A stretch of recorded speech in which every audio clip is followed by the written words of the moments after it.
This is Jocko Podcast number 203 with me, Jocko Willink.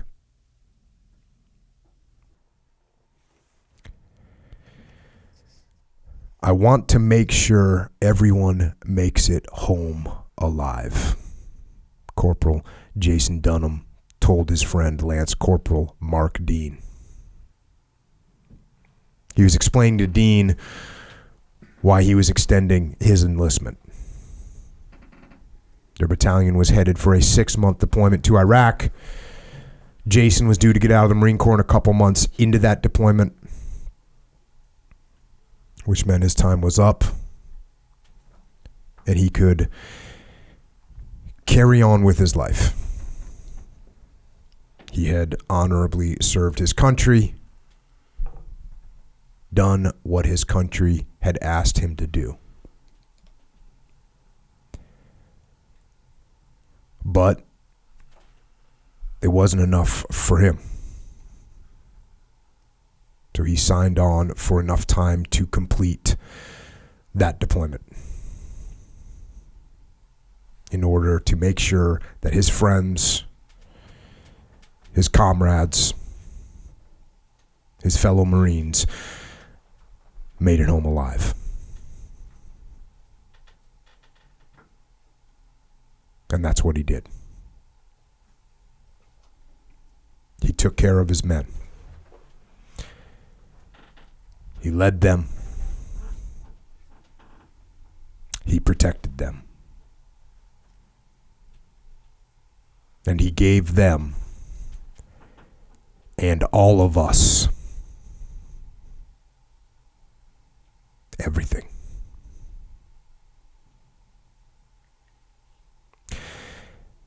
And it is an honor tonight to have some of those men with us to tell us about Jason Dunham,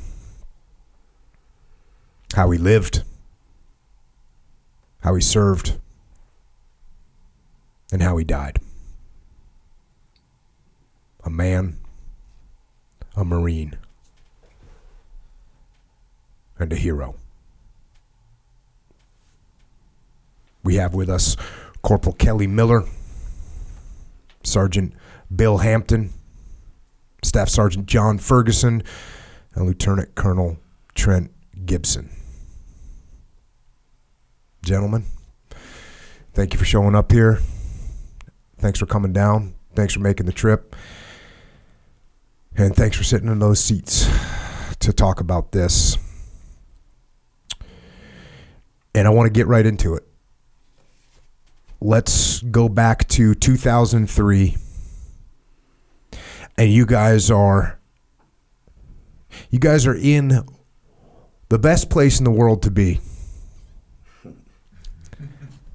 A Marine Infantry Battalion, 3-7 Marines, a little place called 29 Palms.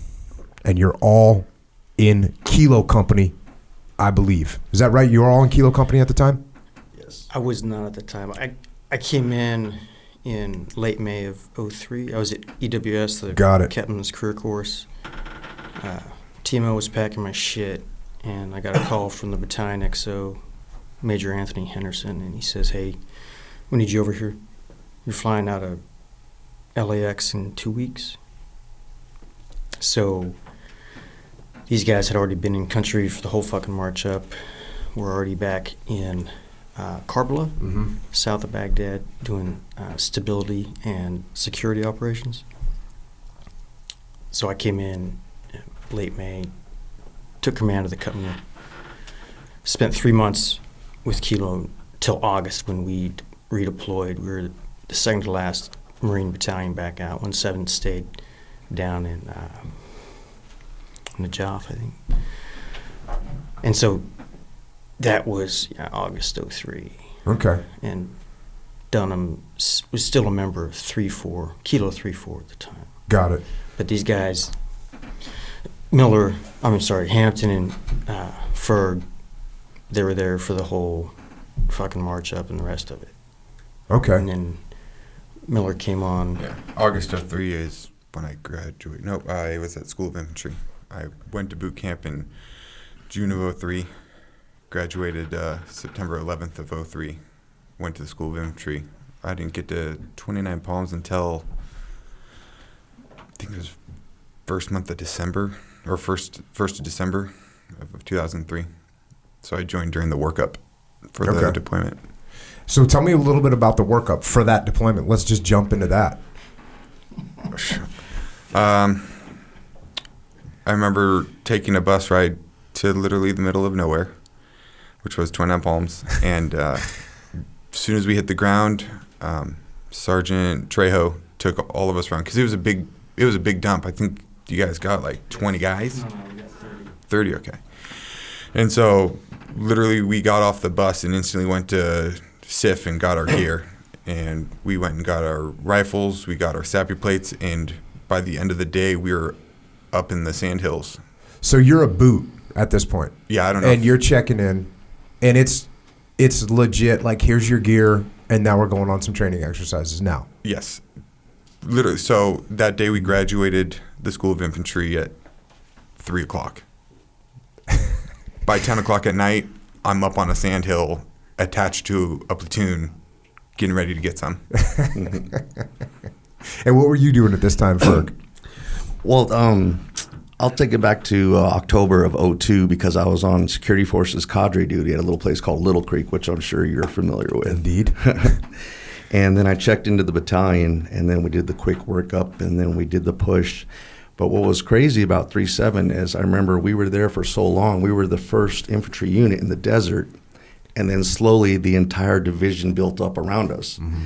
And then on the push up to Baghdad, we were the first ones across the breach, took Safwan Hill, and then the whole snakehead of the division just passed us, and we fell in trail. And we didn't get to the lead element until we were just about to go into Baghdad again. But what was unique is that we did stay there. What were you at that time? I was a staff sergeant. I was a platoon sergeant. Okay. For Kilo 1 at the time. Roger. And I had a good man, Lieutenant Dave Fleming, as my platoon commander. And then I had Wild Bill here. He was one of my top saw gunners for that deployment. So I got to do 9 months with him. All praise the saw gunners of the world. When in doubt, that saw out. That thing can sing, I'll tell you.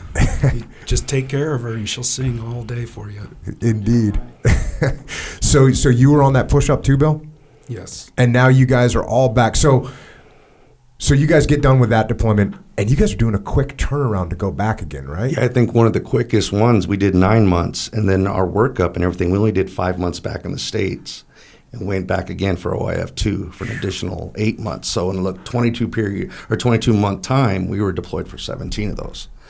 It was unreal. And then I remember, too, that the day that they told us we were going back for OIF2, it was on a Friday, and it was just before the ball weekend. Get some. So then, and then the wives find out about all this, and then so they're not too mad. You're supposed to have a good time at the ball. Then a lot of them, all they can think about is, well, you just got back. Yeah. And I was thinking that maybe they should have not told us, wait till Tuesday after the 72, but. Let us have a good weekend with the ladies. The good old military, green weenie. Check. So that's the time you're going back. Hey, what do you guys remember about when you're meeting Jason for the first time? So if I can put this in perspectives. So Miller is talking about graduating SOI in the afternoon and then being up on goddamn cardiac kill that fucking night, right? So this is a full 5-day battalion level training exercise that we're conducting. It's station training. It's being facilitated by our sister battalion 17, who was the last battalion out in OF1. But we're going to be the first battalion back, so they bent over backwards to set up this training for us. And once that Friday hits, we're on a 2-week leave block for Christmas. Then on the 2nd of January, we're going to be at March Air Force Base for one more battalion level training exercise, and that's the last battalion level training we've got before we push. And I'm going to wind up going on an advanced party on fucking Valentine's Day, right? So Get some. it's happening. It's happening quick. And we got no freaking time. So that afternoon, I'll never forget. We're up on the hill above this row of barracks where 3-7 is billeted, and we're running through the stations. And first sergeant comes up to me. He says, "Hey, sir, we're getting 30 boots from SOI tonight." Fucking excuse me? Thanks for the heads up. And I know I'm shooting the messenger, but what the fuck? Hey, I'm not complaining. We're getting 30 new Marines, but Jesus Christ, can we get a little heads up? So those Marines are going to get plugged right into the training, right? And so I've got a decision to make about how I'm going to plug 30 brand new Marines into the company, which right now is really imbalanced. There was a huge loss of NCOs at the end of OIF-1 as end of any deployment, right? You're either EASing or PCSing. So we don't have an even spread of leadership ranks in the platoons. We don't have an even spread of experience in the platoons. I think 2nd platoon had like 20 Marines in it. 3rd platoon had 25 at the time. So I got a decision to make. Do I just top everyone off at 30 something Marines, and overnight, if I did that, Kilo 2 overnight is going to be twice as inexperienced as, say, Kilo 3. So I knew there was going to have to be some manpower shifting in order to be able to absorb the new blood evenly without putting a platoon at a deficit, right? And on top of that, from my 3 months in country at the end of OIF-1, the thing that I was never happy with was weapons platoon. Because they're a weapons platoon. They're not organized as a standard rifle platoon. And in the environment that we were operating, that conventional task organization had no place. It was wholly impractical and unwieldy. If weapons platoon was tasked with doing a patrol in Karbala, they had to borrow rifles from another rifle platoon in order to go on a patrol. And on the other hand, if Kilo 2 was on perimeter security, they're going to have to pull Marines out of weapons platoon to man the machine guns that I've got on the freaking posts, right? So it made no sense. It was a clusterfuck. So I knew we were heading into an unconventional operating environment. And I thought, well, looking at OIF-1, we needed weapons guys in the rifle squads, right? And we needed riflemen in the weapons platoon. So why don't I just make 4 fucking rifle platoons, and I'm going to put weapons specialists in every squad. So if they're rolling in trucks, and I got a machine gun on a truck, then that squad can man their own vehicles, right? Or if they're on a damn perimeter post with a 240 Golf, they don't have to pull a Marine from weapons platoon out of the rotation to man the damn gun. So I did what was at the time probably the most unpopular thing in the history of Kilo Company. And when the word got out that I was going to reorganize the company, the NCOs just threw a fucking shit fit. What about up the chain of command? What did your battalion commander think of this idea? He didn't know. Check. It didn't even occur to me to tell him until my good friend George Trevor, the operations officer, pulls me aside one day. He says, "Hey, Trent, I hear you reorganized the company." "Yeah, yes, sir." He says, "Tell the boss about that?" No. You think you ought to? There's only I'm guessing one right the answer to that is yes. So I grabbed the first sergeant and I said, look, I want you're going to dump the company in a fucking pile, okay? At the time, with the 30 new Marines, we had about 120-something Marines slated to deploy. That was 122 trigger pullers was all I was going to have. So you divide that equally amongst 4 rifle platoons. That gives you 12 10-man squads. So I want you to print out a list of every Marine in the company, sergeant on down. We had 2 sergeants at the time, a dozen corporals, and all the rest, lance corporals and below. And you're going to hold an NFL-style draft. And to make this fair, Kilo 1 will get first pick first round. Kilo 4 will get 4th pick first round. For the second round, Kilo 4 will get first pick.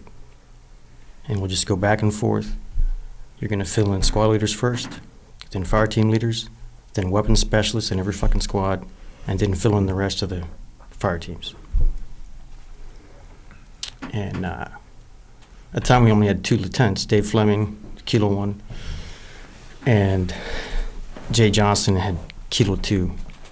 But our Kilo 3 platoon commander had rotated out, and the weapons platoon commander had fleeted up as XO, Rudy Salcido.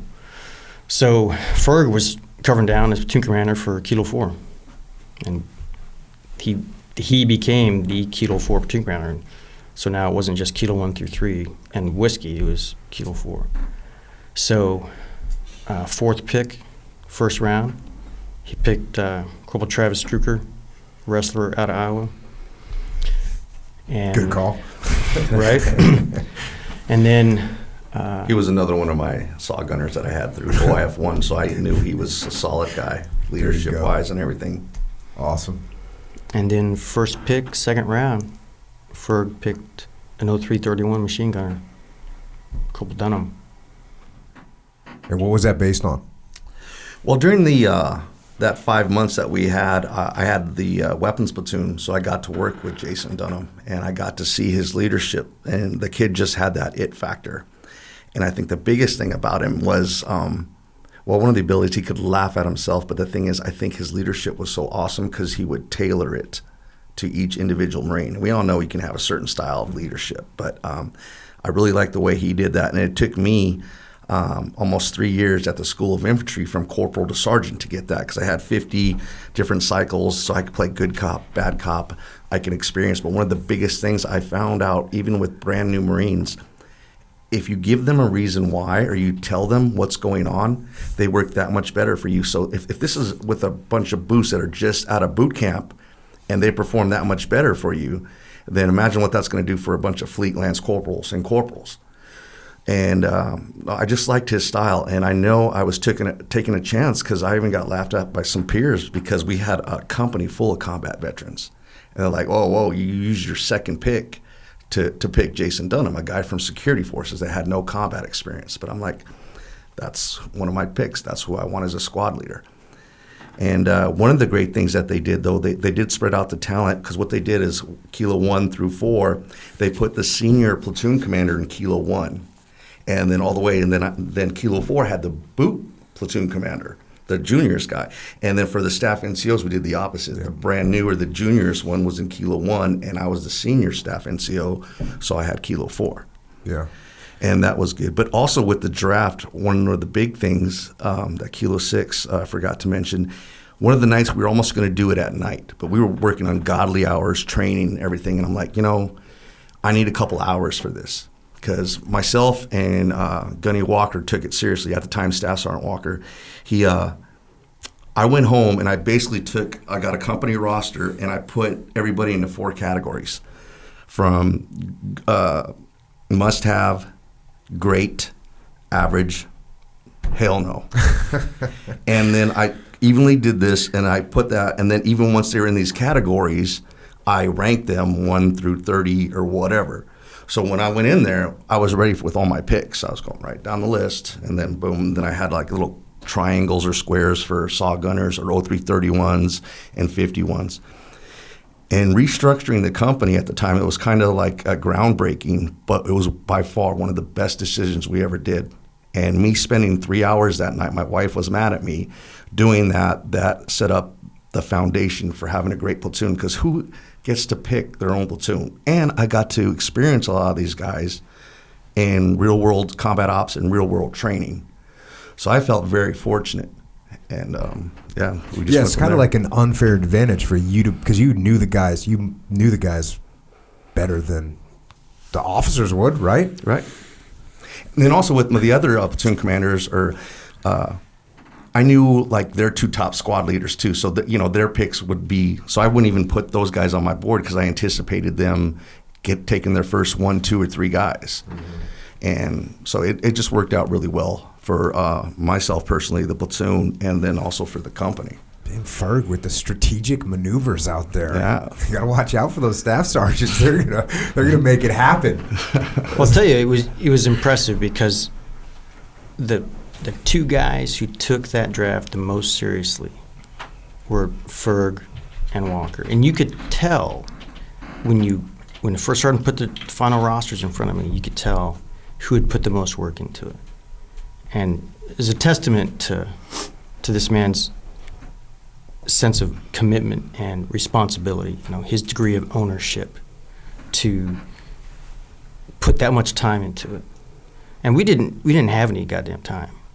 I made this decision on a Wednesday, Thursday, right, of our second to last week of training. And we pulled the trigger on Friday, right?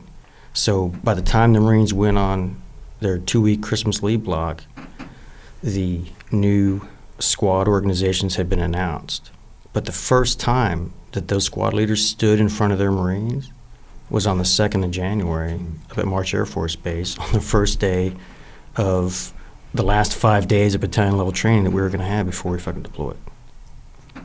So we accepted a degree of risk in it, but in the end, getting that spread of talent, experience, leadership, and fresh blood, spreading it evenly across the company, I felt quite confident going into OAF 2 that I could plug any rifle squad into a mission and that they'd be able to pull it off.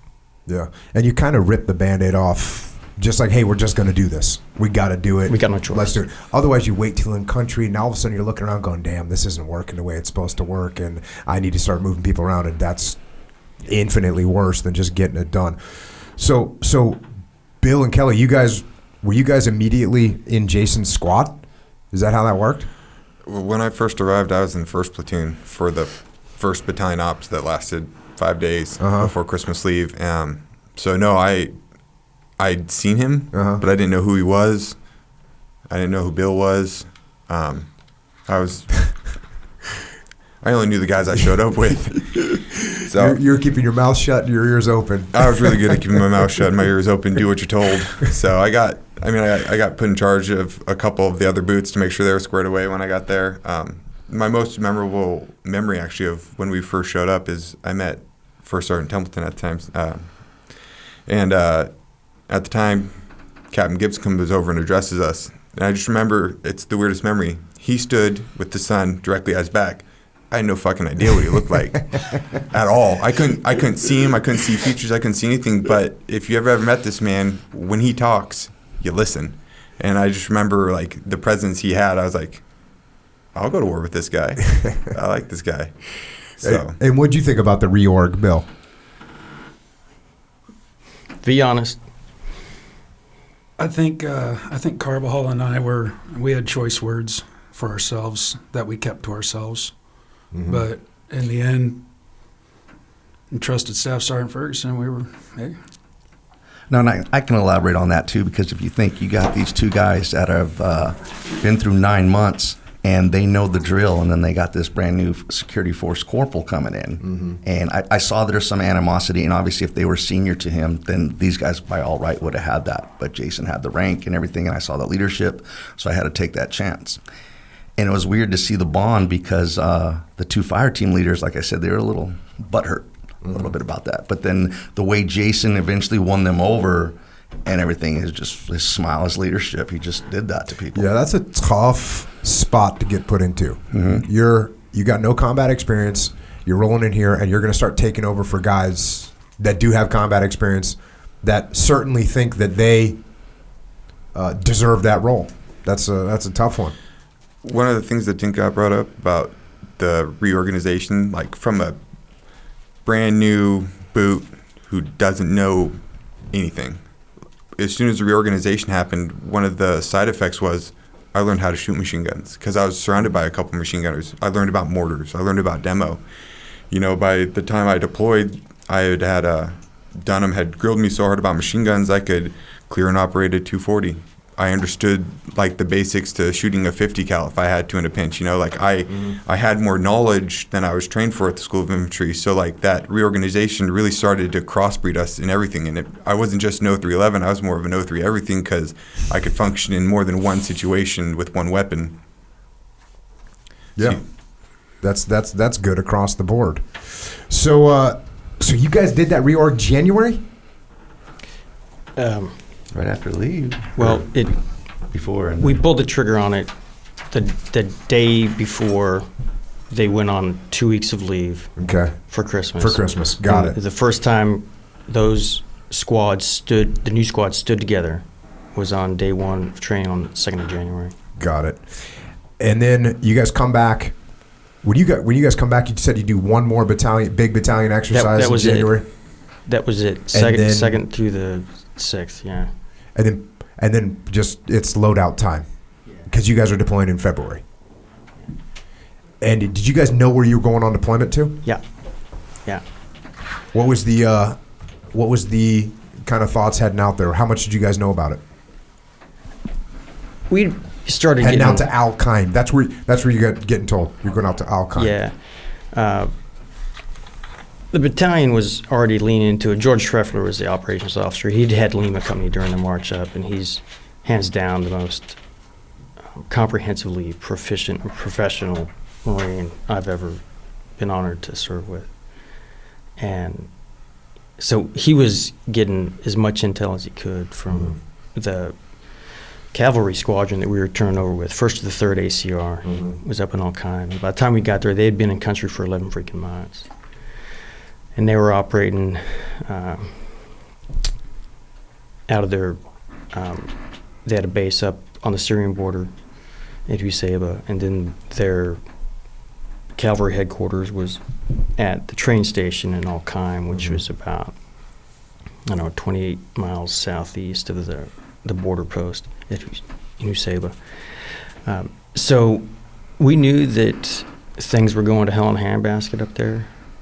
And across Iraq as a whole, if you were listening to news reports, I'd listen to NPR every morning coming in, and if you were paying attention, you knew that this was going to be the Wild West, and it wasn't going to be the same kind of environment that we had experienced at the end of the push-up, in the last 3 months of OF1. And it really hit me one day when I was coming in, listening to NPR News, and an Army rifle company commander had been killed that week. And to hear that on the radio, knowing that a rifle company commander is killed, that you know that this is going to be a different fucking show altogether. What's your deployment? The actual logistics of the deployment you guys are flying over? Yeah. So we flew in. I went ahead of the battalion main body. Was our company gunny, Elia Fontecchio, who was killed on the 4th of August. He and I went over with the rest of the other company commanders and company gunnies to get things ready. So we went into Al Qaim. We were there probably a week, I think, before the battalion's main body, started echeloning in, flew into Kuwait, and then trucked all the way up from Kuwait. So these guys were pretty tired by the time they got up there. But so we fell in on the train station. We knew that Kilo was going to be taken over for was it Fox Troop, I think. I believe so. Yeah, they had their area of responsibility was roughly the same as the one we were taking over, which was Karabla and Sada, which were sprawling settlements east of the border town of Usaba. Mm-hmm. So we went in and started a turnover with that cavalry troop. Mm-hmm. And, they ran us through some basic things like just basic patrolling through the zone, doing vehicle searches, how to cordon off a road, conduct vehicle searches, hasty house searches, whatever. And then in the process of that turnover, I had to give up 2 platoons, and I knew that was coming, but I had 4 rifle platoons, right, that I'd just organized for this fight, and then I was told that I was giving up 2 of them to the battalion main effort, which is Lima Company in Usaba. So that was a battalion main effort, so I gave him my best platoon commander, Dave Fleming, Kilo 1, and then to make it equal, I just said, all right, Kilo 1's going, then I'll send Kilo 4 to go with him, which gave me Kilo 2 and Kilo 3. And during that turnover... how long were they going to be, take on to this other company? Lieutenant Colonel Lopez promised that I could have Kilo 4 back after a month, but Rick Gannon in Lima Company, he needed as much ass as possible that first month just to get their feet wet and get established. And this was because they were going to be rolling in and trying to. This is in Usaba? In Usaba, and so Usaba was the center of gravity for the battalion AO, right? Mm-hmm. So, and it's the border crossing point with Syria. So they were determined to be the battalion main effort, and so he just loaded them with as much manpower as possible in order to make the transition as seamless as possible when we took over the AO from the Army. Because, anytime there's a unit turnover in country, the Moosh fucking know, yep. Right? And you're going to get tested. Yep. And so the colonel knew that going into it, so he wanted to make sure that Lima had as much ass as possible so they could go in as heavy as possible to establish a strong presence and get things going without getting bloodied too bad. And so for the first month, in Usaba, they ran platoon-sized patrols. They didn't run squad patrols. The lightest unit that ever stepped into zone was a fucking platoon. Meanwhile, in my zone, I had fucking 6 squads to hold down the whole AO with, and so we were rolling in squad-sized patrols from the outset. So what were some of these patrols, Ferg, that you guys were going in? What were you guys doing? A lot of it was just getting familiar with the area, and then because we did have platoons, we would do the satellite patrollings where even though we were all going the same direction, we maybe have one squad on this street, the other squad on this street, still keeping visual eye to eye and having phase lines and checking in. And other than that, it was just getting to know the AO. And I remember that it was quiet for a while because we just relieved an Army mechanized unit. And now you got Marines, boots on the ground. So you could tell like insurgents were taken back a little bit and nothing happened for a few days. And then all of a sudden it just started and just the kinetics just kept flowing. And it was like cat and mouse games back and forth. Now, we're talking early 04. So one thing that's interesting is there were IEDs, but they weren't as bad as they got. I mean, they weren't as bad as they got in 05, in 06, in 07. I mean, they just got worse and worse. So at this time, I mean, obviously, like I said, I'm not saying there wasn't any IEDs, but would you consider rolling out into town? Your main threat was IEDs, or was it, friend or just small arms fire? I would say it's a little bit of both, but you're absolutely right. Some of them were buried too deep or backwards. I know on the Battle of the 17th, myself and Carbajal, there was one between us, and somebody kicked the blasting cap out, and all we heard was a little small pop, and like one of those pucker factors. But yeah, in the middle of a battalion attack to clear the town. And so you guys are rolling in. How often? What's your op tempo like? You want to take that one, Bill? Our op tempo? Mm-hmm. Meaning, like, how often were you guys doing ops?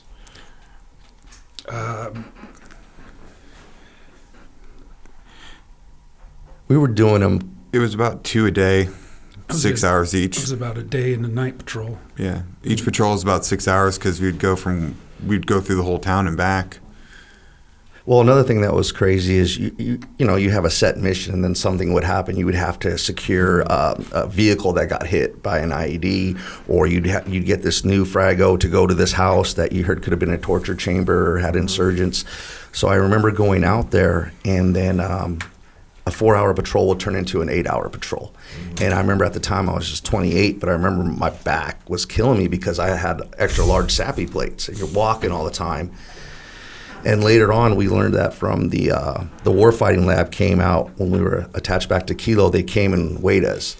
And I remember I was about 225 at the time, but me and my first sergeant were one of the two only Marines that were over 300 pounds with full combat, frags, and all that stuff. And we would laugh about it because at the time, some of those anti-tank mines, you just need 300 pounds of pressure. So I'm like, damn. Me and first sergeant. You passed that threshold. If Sig stepped on it, he'd be good. He could jump up and down on that. But me and Templeton, we had to worry about it. Hey, go ahead. To your question about the evolution of the IED, it was fascinating to come in there and see that the ID threat that First the Third was dealing with,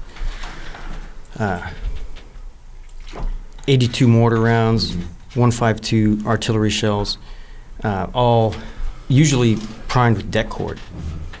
This Soviet-style red det cord. Mm-hmm. And so when the Moos were first employees, they didn't know enough to bury the fucking det cord. So they'd be rolling into town and they'd see this string of red, right, coming out of the desert and terminating at the roadside. They're like, oh, gee, what do you know? Maybe we shouldn't drive over there. But, by the time we left, it had already evolved into command det via not cell phones, but cordless phones, kind of cordless phone you'd have in your house, right, VTech or whatever. But when we came in there, the Moos were used to dealing with an armored threat. And the thing that scared the soldiers the most from the cavalry was a 62 millimeter Chinese rocket, right? This thing had showed up in zone several months earlier, and the Moos were affixing these things to walls. They would mortar in around this thing, so all you could see is a circle, right? And they'd set it up at about base of the turret height and wait for a vehicle to roll by. And they were poking holes in main battle tanks with these things. In one side and outside the other of a Bradley fighting vehicle. So the Army, they were scared shitless of these things. And I remember they had a display in the makeshift chow hall there in the battalion CP of different types of IEDs that they had encountered during their tour, which was really instructive for us because Marines got to get eyes on them, right? So one of those was a Chinese rocket. And we're like, holy fucking Jesus. We're rolling out in Humvees. Mm-hmm. And the day of the relief in place, when it was finally effective and First the Third was rolling out, I climbed up onto the Bradley from the Fox Troop Commander, who was my counterpart during the turnover, to shake his hand and thank him for the turnover. And he looks behind me at our row of Humvees, which were soft-skin Humvees. We had 4 up-armoreds that the first of the thirds organic self-propelled battery had used. They turned in their self-propelled howitzers for Humvees once they went into the end of OF1, and thank God they gave us 4 of them, right? So we spread them out amongst the battalion, so 4 came to Kilo. And the soft skin Humvees, my Marines were in the process of strapping used Army road wheels that they had scavenged from the fucking scrap heap, and strapping those with cargo straps to the side of our Humvees so we had some armor. And he looks at that and he looks at me and he says, I don't know how you're gonna fucking do it. I said, that's how we roll. You got no choice, right? And within a few weeks, a Chinese rocket disappeared because it needed it. Yeah. That 152 82 mortar round would do just fine. And they had their hands full of anti-tank mines. And they put those to good effect. They learned to plant them upside down so you could get a rear wheel strike on a Humvee instead of a front wheel strike. Because they know if you get a front wheel strike on a Humvee with a mine, it's going to kill the vehicle, right? But most likely, you got guys may get a broken foot or broken leg. But if you get a rear wheel strike, you're going to kill at least 1 Marine and probably 2. So they figured that shit out. And on the last day of our turnover with Charlie Company 17, First Sergeant Templeton stepped on one of those damn things. Left his size 14 fucking boot print right in the middle of it. Thank God it was planted upside down. It had been there a while. But this Lance Corporal engineer comes up, yanks his helmet off, gets down there face first with this fucking anti-tank mine, breaks out his K-bar, starts unearthing it, and he says, I'll be damned. I said, what do you got? I said, don't tell me. It's upside down, right? He goes, this thing's fucking upside down. Lieutenant Justin Engelhardt, Cat Red, figured that out about 5 months into the deployment. Well, did you guys prefer to be in vehicles or on foot? Foot. Definitely on foot. Well, we had a unique situation because we were attached to the main effort Lima Company for a while, so we were used to patrolling on foot, and then we had great dispersion and stuff, and then going back to the vehicles, it took a while because, we just wasn't comfortable. I mean, in Ramadi, we didn't like being in vehicles. Yeah. I mean, because you just don't have any control. I mean, I was a damn vehicle commander, and I didn't feel like I had any control because you just can't see what's happening fast enough. You can't see an IED fast enough, whatever. And so I always felt, and we pretty much did everything we could to take the vehicles to where we needed to take them to, and then get out of those things and walk. Was that the same thing you guys were feeling? Yeah, we'd get dropped off. We'd get dropped off, and they'd go and. All right, well, they'd go back and support QRF or whatever, wait to go get us, or they'd go check out another spot over on the other side of town while we satellite to them. Got it. What'd you like better, though, Bill? Did you like better sitting in a Humvee waiting to suck start an IED? That's what I always felt like. Well, and the thing for us, we weren't rolling in a regular 4-door Humvee. We were in high backs. So in the back of the Humvee, there was 6 of us, 7, crammed in there, like tuna, and you can't drive slow because then you're an easy target. So you drive fast, and what can you identify going 45, 50 fast enough to stop to not hit it? And so I always preferred to be on the ground. I felt like I had more control. Yeah. So we came up with a method of employment that involved what I came to call a split section. So we'd have 2 gun trucks escorting 2 high backs, right? So you'd put an up armored up front because it had armor if you were going to hit an IED, and then two damn high backs and 1 rifle squad, which was organized into 2 fire teams because we didn't have large enough squads to have 3 fire teams, right? So you'd put a fire team in each Vic, and by the time we were in country long enough, we figured out you take your third squad, and those guys are going to man the vehicle itself. They'll drive it, they'll vehicle command it, and they'll gun it. We got 240s eventually mounted on the tops of these things. And then that left you with 2 full dismounted rifle fire teams, 1 in each truck, right? And then you had another gun truck in trail. So you get where you're going, the fucking squad dismounts, and then those 4 trucks could satellite around the dismounts to keep the enemy guessing while these guys did their work. Mm-hmm. What was the, how long did it take for you guys to take casualties rolling in there? Do you remember? Battalion's first casualties were on St. Patty's Day, if I recall. So you guys got there in February, and St. Patty's Day is what, end of March? Yeah. Middle of March, end of March? The actual effective transfer of authority day, I think, was the first week of March. Maybe the second. It wasn't long before we took our first casualties. Cat Red took an ID up at checkpoint 51 in my zone. Marines were still rolling around with their windows down. Mm-hmm. Marine took a hit to the elbow. Another Marine took shrapnel through the window into the back of his leg. The gunner did, Mm-hmm. right? And then it was either the same day or right after that Battalion took his first KIA. 2 killed in a rear roll mine strike in the HK Triangle, which was the western end of Kilo's zone, right up against the wadi that delineated the eastern edge of Huseba and Lima Company zone.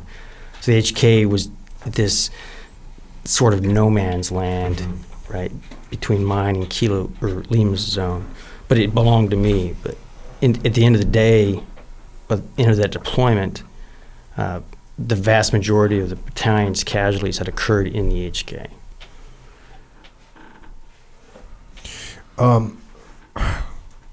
Kelly, how old are you at this point? I turned 21 on April 2nd. So like a couple. So in country, you turned 21. I got pulled out of my bed by head first in my sleeping bag, and I was given my 21 happy birthdays. Hey, what are you thinking at this point? Now how much did it change your perception and perspective when all of a sudden you know that the battalion is taking casualties? I came from a military family. I mean, my grandpa was in World War II in the Navy.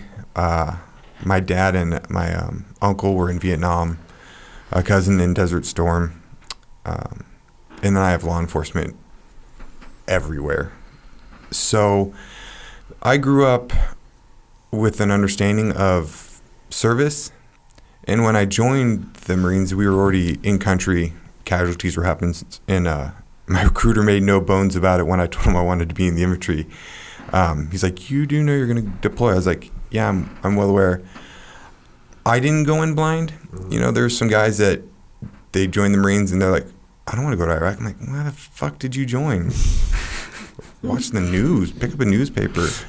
So I knew what I was getting myself into, and that never prepares you for it. But luckily, I was surrounded by such good leadership. You know, I was only in for 4 years. I had 3 different command sets. And my first one was of the highest quality, literally. And I always felt oddly taken care of and at ease through it all because I believed in the guys that were above me. It made it easier, if in a really weird sense. I always felt calm. I never went out nervous. The brotherhood of the Marines, it's like you're going out and you know that every single guy you're going out is going to do everything in their power to make sure you make it home and make it back.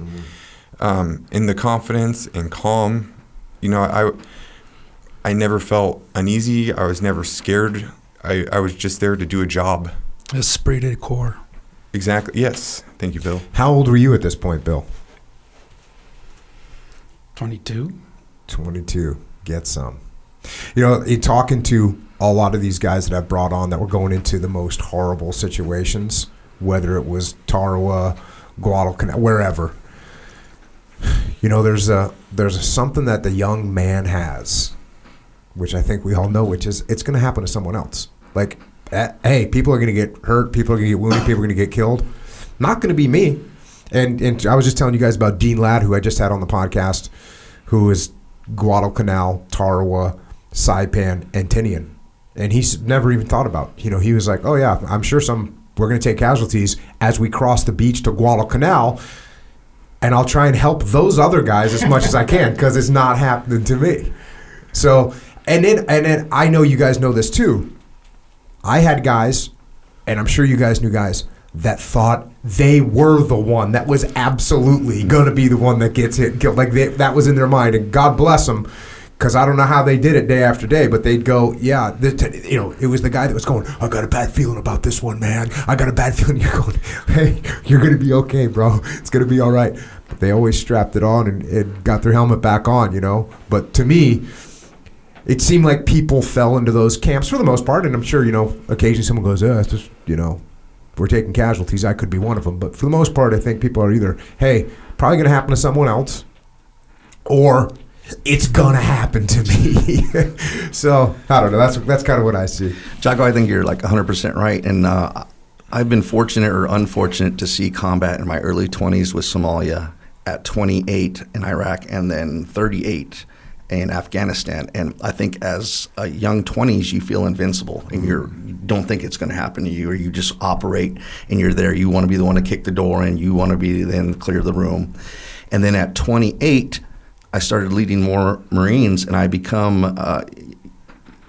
you understand your mortality, and what we're doing is not normal, and, you know, fire and stuff and explosions. And then when I was a company first sergeant for 2-1, then I just wanted to be that father figure and take care of them all. And all these young Marines, they just want to see that grizzly, that combat. And then, you know, but you know it's not what it's cracked up to be, and that grizzly's powerful and can fight back. Yeah, I definitely, from my perspective, it was always, hey, I'm not worried about me, I'm worried about my guys, you know? Mm-hmm. And I was always in a leadership position because I was a platoon commander, I was a task unit commander. So for me, it was always, I'm worried about my guys, you know? Well, Ferg's absolutely right. I mean, I was 21. I was on the I never thought it was going to be me bandwagon. And, I mean, that's why I frequently ran point. I was like, I want to be the first one. I want to be in the lead. I'm going to be checked for IDs. Something happens, it's going to shoot at me. I know how fast I am. I can get behind a wall. You know, I never, ever, it never crossed my mind. I didn't even, in a really weird way, even with all the casualties that happened, I didn't think it was an option. Yeah. I think that, at least from my experience, but I got this sense from other Marines, as casualties started ramping up, Lima was taking the vast majority of the brunt. And I was probably technically incorrect in that statement about the HK and casualties. There had to have been more in Huseba proper. But anyway, as they started happening on a regular basis, at least for me, it was no longer a question of if, it was just a question of when. So I eventually just decided, well, it's going to happen, right? I mean, Rick Gannon, Lima Company commander, and 4 of the Marines killed in the opening stages of the Battle for Huseba on the 17th, 3 days after Dunham was hit. You know, company commander gone, just like that. So it wasn't a question of if it was going to happen. So, at least for me, I just resolved that it was going to happen. So once I accepted that, it was easier to operate, because then you didn't have that uncertainty about whether or not it would happen. So it's just like, well, when it comes, there's nothing I can fucking do about it. So it's just time to get this thing done. And I think there's, I would say to a large degree, an acceptance amongst the Marines, because we didn't pull back. Because one day we didn't fucking operate in that 7-month deployment. One day, and that was after we lost 3 Marines on the damn 5th of July. This is the one day we did not send a patrol into zone. Yeah, I know for us, certainly rolling into Ramadi in 2006, there was memorial services going on every other day, every 2 days for soldiers and Marines that were getting killed. I mean, it was that. And so much like you're talking about, I knew every time we rolled out the gate or every time my guys rolled out the gate, there's a decent chance that something bad was going to happen. And all you can do is do everything you can to mitigate that risk, but there's no possible way to mitigate all the risk. It just doesn't happen. Even if you say, you know what, we're going to stay in camp, you're going to get mortared. So my attitude was default aggressive. We're going to go and take the fight to the enemy, and that was certainly the attitude of the troops that were in Ramadi. Was we're not going to sit back and wait for it. We're going to take the fight to the enemy. Yeah. And I believe that's the best thing you can do. You have to, I think.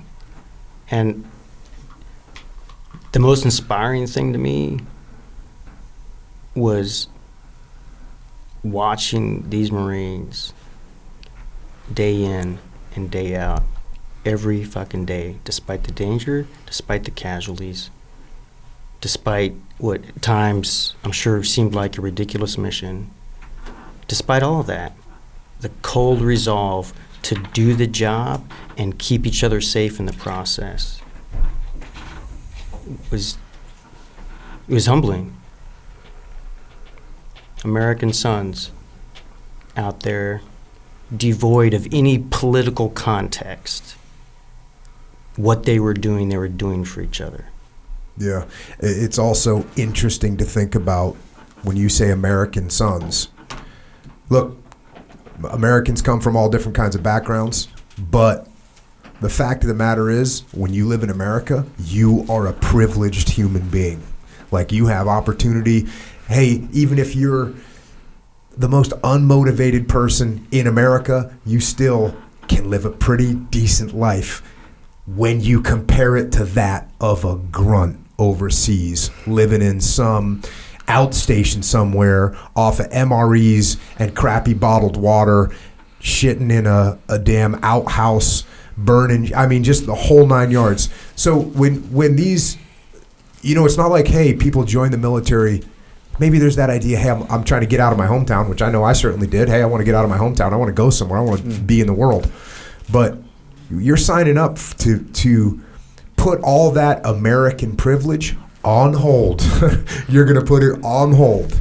And you're going to go out there and you're going to live in horrible situations with the threat of being wounded and killed. And that's the way it is.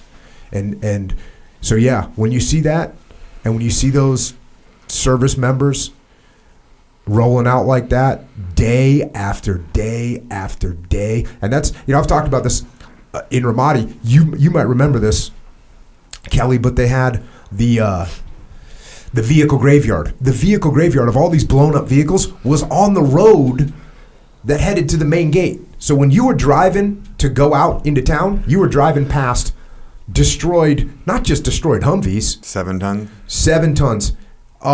Tanks that they dragged back in. So that was your little send off every time you left the gate at Camp Ramadi. Oh, there's 75 or 100 vehicles that have been destroyed, and you know that each one of those meant some level of casualties. Well, and it got real because there was the 2 EOD vehicles that were in the graveyard that had the V barrels. Bearcats, I think they were called. Yeah. Those big mine-resistant vehicles, they blew one of those things in half. So, yeah, that's what you're signing up for. And yet, Americans sign up for it voluntarily every single day. And then they go out there and do the work. What was the morale? Overall, strong. That's what I'm hearing. Strong. It was resolve. It was, in my assessment, it was just fucking resolve. We're in this. We're not getting out of it, right? We got a fucking job to do. We're going to get it done. We're not going to let up. The enemy wants us to fucking take a break. They want us to feel sorry for ourselves. Turn our fucking backs for a minute. And we're not going to fucking give it to them. Period. They will not win. Well, I don't know. We'll call this a Boots perspective, but a really weird thing happens. Bad shit starts to happen. You go out on patrol, you get shot at, an IED goes off, doesn't take you out. There was one situation where an RPG hit the vehicle, but the guy didn't arm it. Mm-hmm. What do you do when you get back to base? You and your buddies, you sit around and you fucking laugh about it. It's a joke, and you laugh about it. And I've told that to a lot of people, and people look at you like you're crazy, but the reality to it is you do that because by making it a joke, it's not serious. And now you can go out and do it again tomorrow. Yeah. We actually have video of one of my small elements was out in Ramadi, got into a big gunfight. They were with some Iraqi soldiers. One Iraqi soldier got wounded. One Iraqi soldier got killed.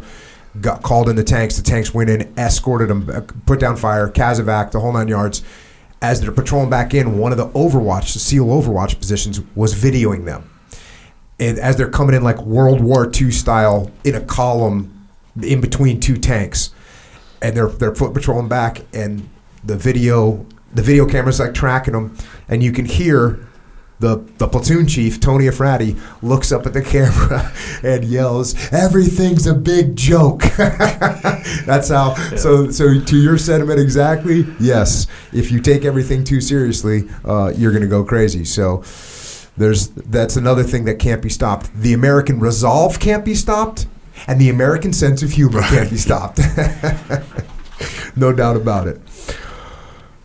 All right, let's roll into April 14th.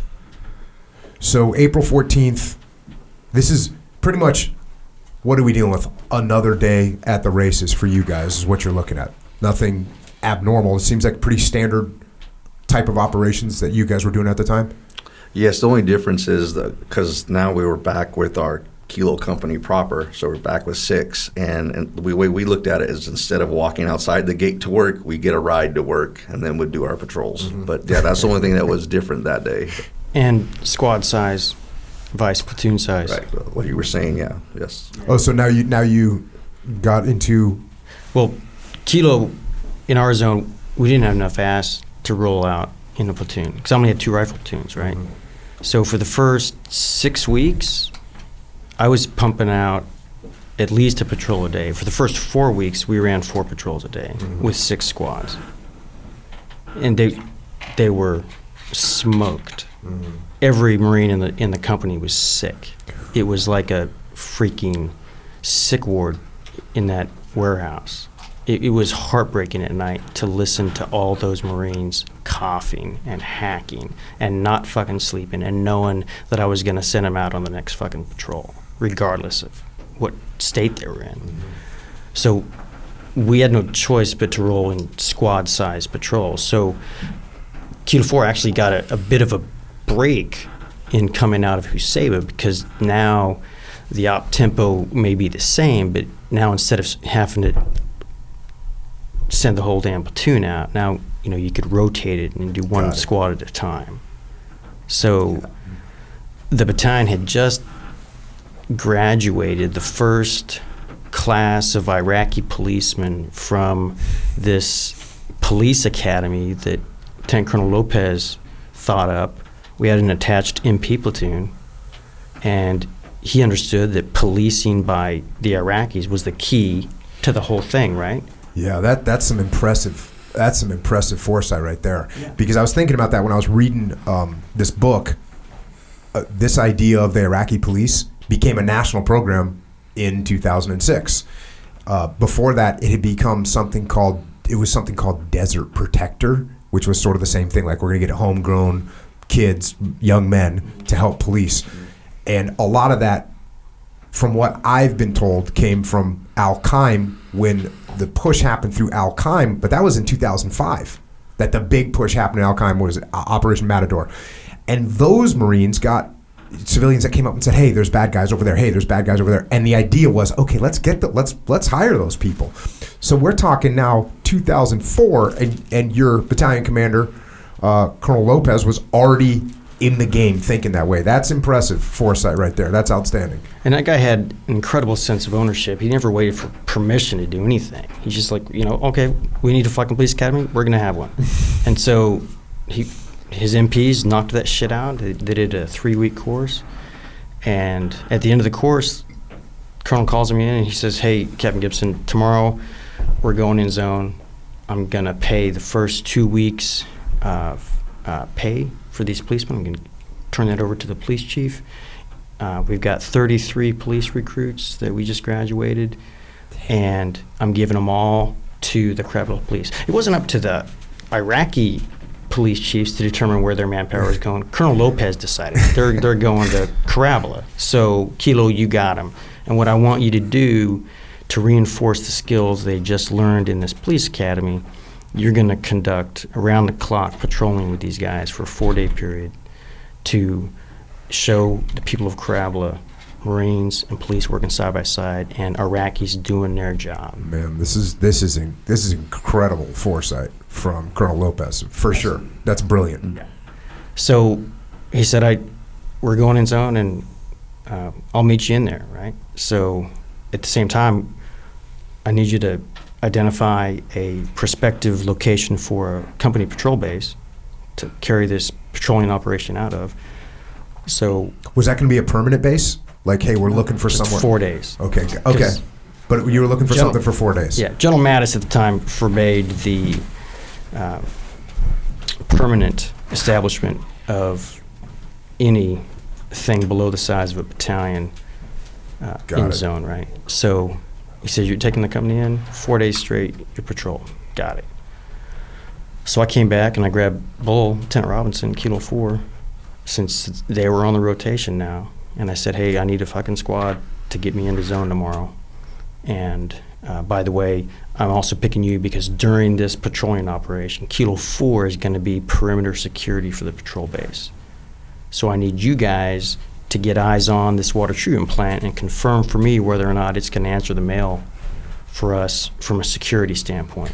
So for you guys, this was like a recon to find out where you could establish this 4-day fire base, and then you were going to conduct patrols out of there for 4 days with the Iraqi police. Yeah, and it was situated right behind the police station. So it made perfect sense because I grabbed Kilo 2. They were going to be the patrol platoon. They would have a squad-sized patrol around the fucking clock with policemen embedded in it. Kilo 3, you're going to be local security patrols for 96 hours straight outside the perimeter to keep the enemy off our fucking backs.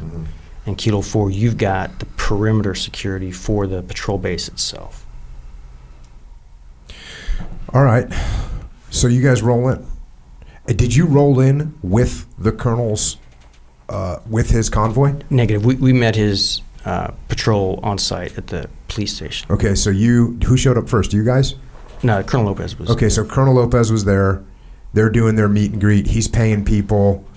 He's shaking hands and establishing that. And then you guys roll in there afterwards, meet with him, and now you're doing your assessment. Right. And you have, who's the element that's with you right now? With just you, who is it? Is it Kilo 4-2? So it's Kilo 4-2. That's who you have. They were your escort going in there, basically. Correct. So in addition to Dunham's squad proper, we had attachments, right? Ferg being one of them because he was going to be the platoon sergeant in charge of perimeter security. So he wanted fucking eyes on. Got it. To get a good idea of exactly what he was going to need to pull off a perimeter security plan, right? And then we had Stessar Biato, right? From the S3. Yep. We also had the paymaster for the battalion was running along because he was the one turning over the cash, right? For sure. And we brought along. We had Sergeant Reynolds. One or two snipers. Stay. Yep. Because as part of the defensive plan, I was also going to put in sniper hides. Got it. Because I wanted no interference whatsoever with this patrolling operation. And based on the feedback we had gotten from 1st to the 3rd, they'd gone in a couple times to try and establish patrol bases. And every time they weren't in there a couple hours before they were taking mortars. Right? It turns out at the end of the day, I think they didn't have strong enough local security, right? I think their inherent sense of protection that came with an armored unit. Mm-hmm. I think they took some things for granted that a regular rifle company wasn't taken for granted. Yeah, you get a little bit detached when you're inside armor, right? There's a connection missing between you and the local populace if you're not careful about it. Right, and a certain sense of invincibility, I think. Yeah. Oh yeah, for sure, for sure. The Abrams main battle tank is a badass machine. it can give anyone a sense of invincibility until, of course, they hit IEDs that can take them out. So you guys get there, and now you're, the colonel's doing his kind of thing, and then at some point he's going to leave, and he leaves, and you guys are now doing a deeper assessment. You're checking things out, probably looking where you're going to set up sniper overwatches and whatnot. Yeah. So we'd transitioned over to the treatment plant by then, and Battalion Commander's patrol continued to Husaybah per his plan to visit the new Iraqi police station and then continue on to Lima. Got it. So heading into this mission where you're gonna stay for a few days, was there anything from a planning perspective that was different or that you noticed heading into it? Well, for me, I'd started the draft of the company order for that. I knew enough that already what I was assigned each platoon to do, right? And I'd be fleshing that out in the days ahead. But of most immediate concern was the patrol the next day that was getting us in there to conduct the recon. And that mission planning fell on Dunham. And it's up to him as the rifle squad leader in charge of the patrol. He had more than just his Marines he was responsible for. He had another 10 Marines in escort from the CAT split section, in addition to another squad minus that was going to be manning the trucks that was getting his squad into zone. So all told, he had something like 25 Marines that he was responsible for in that patrol. And it was his first time doing it, because prior to that in Husaybah, it was always up to Lieutenant Robinson, right? Because it was a platoon-sized patrol the whole time they were up there. So in addition to that, there was a bit of angst, or not angst, but concern in the air of the company as a whole, because we just fired 2 rifle squad leaders, both from the same platoon, Kilo 3, 2 corporals that had talked a good game, and came across as knowing their shit, during the training back in 29 Palms, and were selected as squad leaders, Kilo 3-1 and Kilo 3-3. And by the time we were in our 3rd week of operations in Al-Qaim, you could tell in the mission brief prior to step off whether that squad leader knew what the fuck he was doing or not, whether he had put the time and effort into preparing his Marines for that fucking patrol. And these 2 Marines, these 2 corporals, weren't taking it seriously enough. They didn't grasp the gravity of the situation. They thought they could just bullshit their way through it. And so we fired them. And we put a Lance Corporal in charge of Kilo 3-3, Danny Santos, Salvadoran from East LA, a fucking libo risk till the cows come home, but that fucker could fight. And he had an extremely strong sense of ownership that I saw stood out to me during our training at March Air Force Base in early January. Just pulling new guys in before and after every training patrol, just teaching them everything he fucking knew to get them up to speed without arrogance, And when I saw that, I said, you know what, that guy, he needs to be a fucking squad leader. But as it shook out, he didn't get selected. But when the opportunity arose and those 2 corporals got fired, it didn't even need to be said. It was a foregone conclusion that Danny Santos was taken 3-3. And then PFC Matthew Royer took Kilo 3-1. He should have been a corporal. He did coke between right before OF1, right? So he had been busted down. So he was in the same group as some of the other corporal squad leaders, but he was a PFC. But it didn't matter to me because the guy knew his shit, and he wasn't afraid to stand up and open his mouth, right? So to me, it was far more important to have a Marine who knew his shit and wanted it to be in charge of that fucking squad than anyone with fucking rank. It didn't matter to me. It was performance-based rewards, right, at that point. The only thing that matters is fucking performance. I don't care what your rank is. So this was hanging over the company, right? And when your squad leaders see other squad leaders getting fired, they know that they better have their shit in one bag, right? And I could tell that Dunham was nervous about that. He cared so fucking much, and he didn't want to screw anything up and let there be any doubt in my mind that he deserved to be a squad leader, right? That he deserved that role he was in. It was so obvious that he was nervous, and I think the Marine, or just military in general, puts this fear in you that you don't want to let anybody down. And just if you have self-respect, you want to be prepared, and you don't want to look like an asshat, and you just want to have all your eggs in one basket. And he was nervous.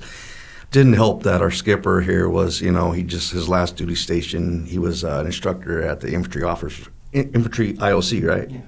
And so he's a little intense. So Dunham was a little bit worried about that. But I'm like, Jason, just do what you've done, do what you're taught, go down the checklist, hit everything up. We'll help you out, whatever you need. Mm-hmm. So this patrol was due to step at 08, right? And it's midnight on the 13th of April. And I'm in the COC. I got a radio operator, Cresswell, I think, is on the radio. So it's just me, Cress, and Dunham. And we had this makeshift picnic table that we had inherited from the Fox Troop, and had a laminated copy of the damn company AO in satellite imagery on the whole table, right? So that was the table covering. So it was a useful planning tool. Dunham was sitting there and he was writing his order. It was fucking midnight, right? So he'd spent the whole damn day getting his squad ready for that freaking patrol. He hadn't bothered with the paperwork, but he knew that he needed to give an order the next morning, right? So he'd spent the whole damn time getting them ready for the mission. And so there he was, going to be losing a lot of sleep in order to make sure that they also had proper freaking order before they stepped. So I'm sitting there watching him, bare-chested. It's hot, fucking hot. He's boots and utes, bare chest, working on his order. And it's midnight, and goddamn Hampton and Corporal come in. Dunham's 2 fire team leaders. We did what we do best. Raided the chow hall. So they come walking in with this cardboard tray with some tray rat fucking eggs and probably a slab of damn ham, right, or something. Whatever they could scrounge, which wasn't a whole lot. No, I remember the sausage looked like cat poop. Yeah, right. But I remember there was a sausage on it and those nasty eggs. And that beef hash. Oh, that's terrible. Yeah. But The horrors of war. So they walk in there, and I look up, and I realize it's just two fucking fire team leaders, and they've got a plated chow for him. And he looks up and he says, "What's this?" And Hampton says, "You know, you spent your day taking care of us, and we know you haven't had time to take care of yourself. So we're this chow." And I always remember being a student at TBS, you know, as a second lieutenant, and hearing stories from instructors about being a good leader as an officer. And if you're doing your job and taking care of your Marines, that they're going to take care of you back, right? Like if you're digging into the D, you've got more important shit to do than dig your own fucking hole. And there was a story about a platoon commander who'd come back to find his Marines finishing up his freaking hole for him because he was too busy taking care of them, you know, to worry about protecting himself. And that came back to me in a flash. And to me, the imagery of them presenting him with that plated chow, it was symbolic. And to me, what I saw wasn't them giving him a plated chow, it was them putting a crown on his head and saying, "You're a fucking leader." And it was in that moment, and I'd been a Marine since '87. It wasn't until that very moment that I realized that the only one who can designate you as a leader is your fucking Marines. Your peers can say you got leadership qualities and your seniors can see the same thing, but the only one who gives you that title is the one you earn it from. And that struck me. And I was sitting there and I thought, Jesus Christ, would I ever do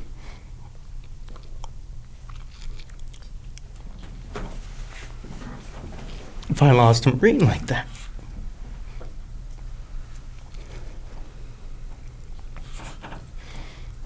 And I thought I should take a photo of him.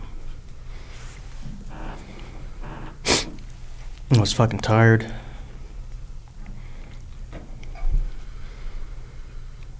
And I didn't fucking do it. It would have been the last photo of him. And I fucking regret that.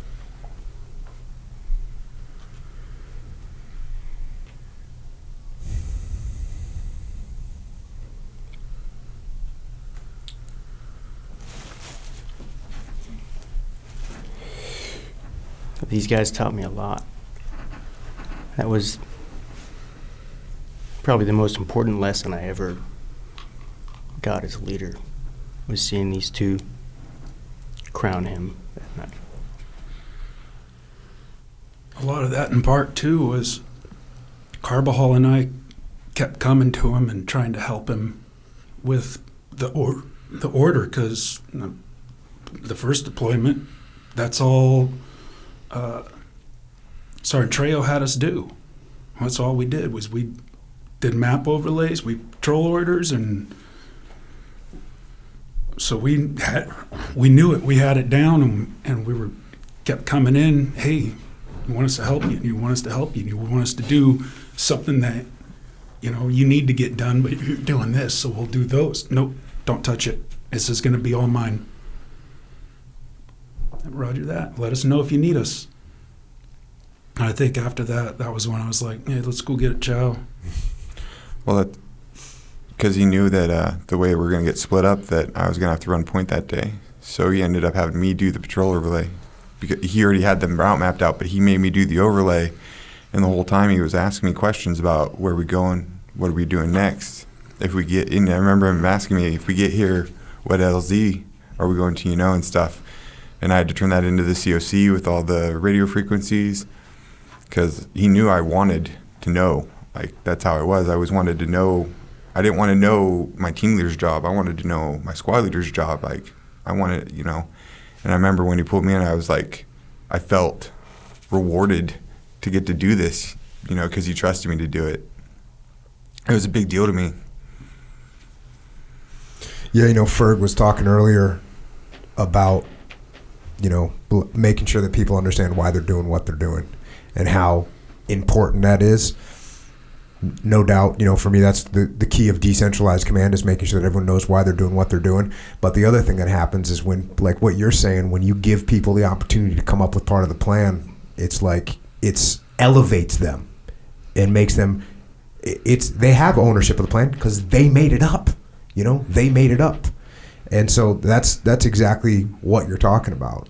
And those are the kind of things that make, young troopers crown their leader.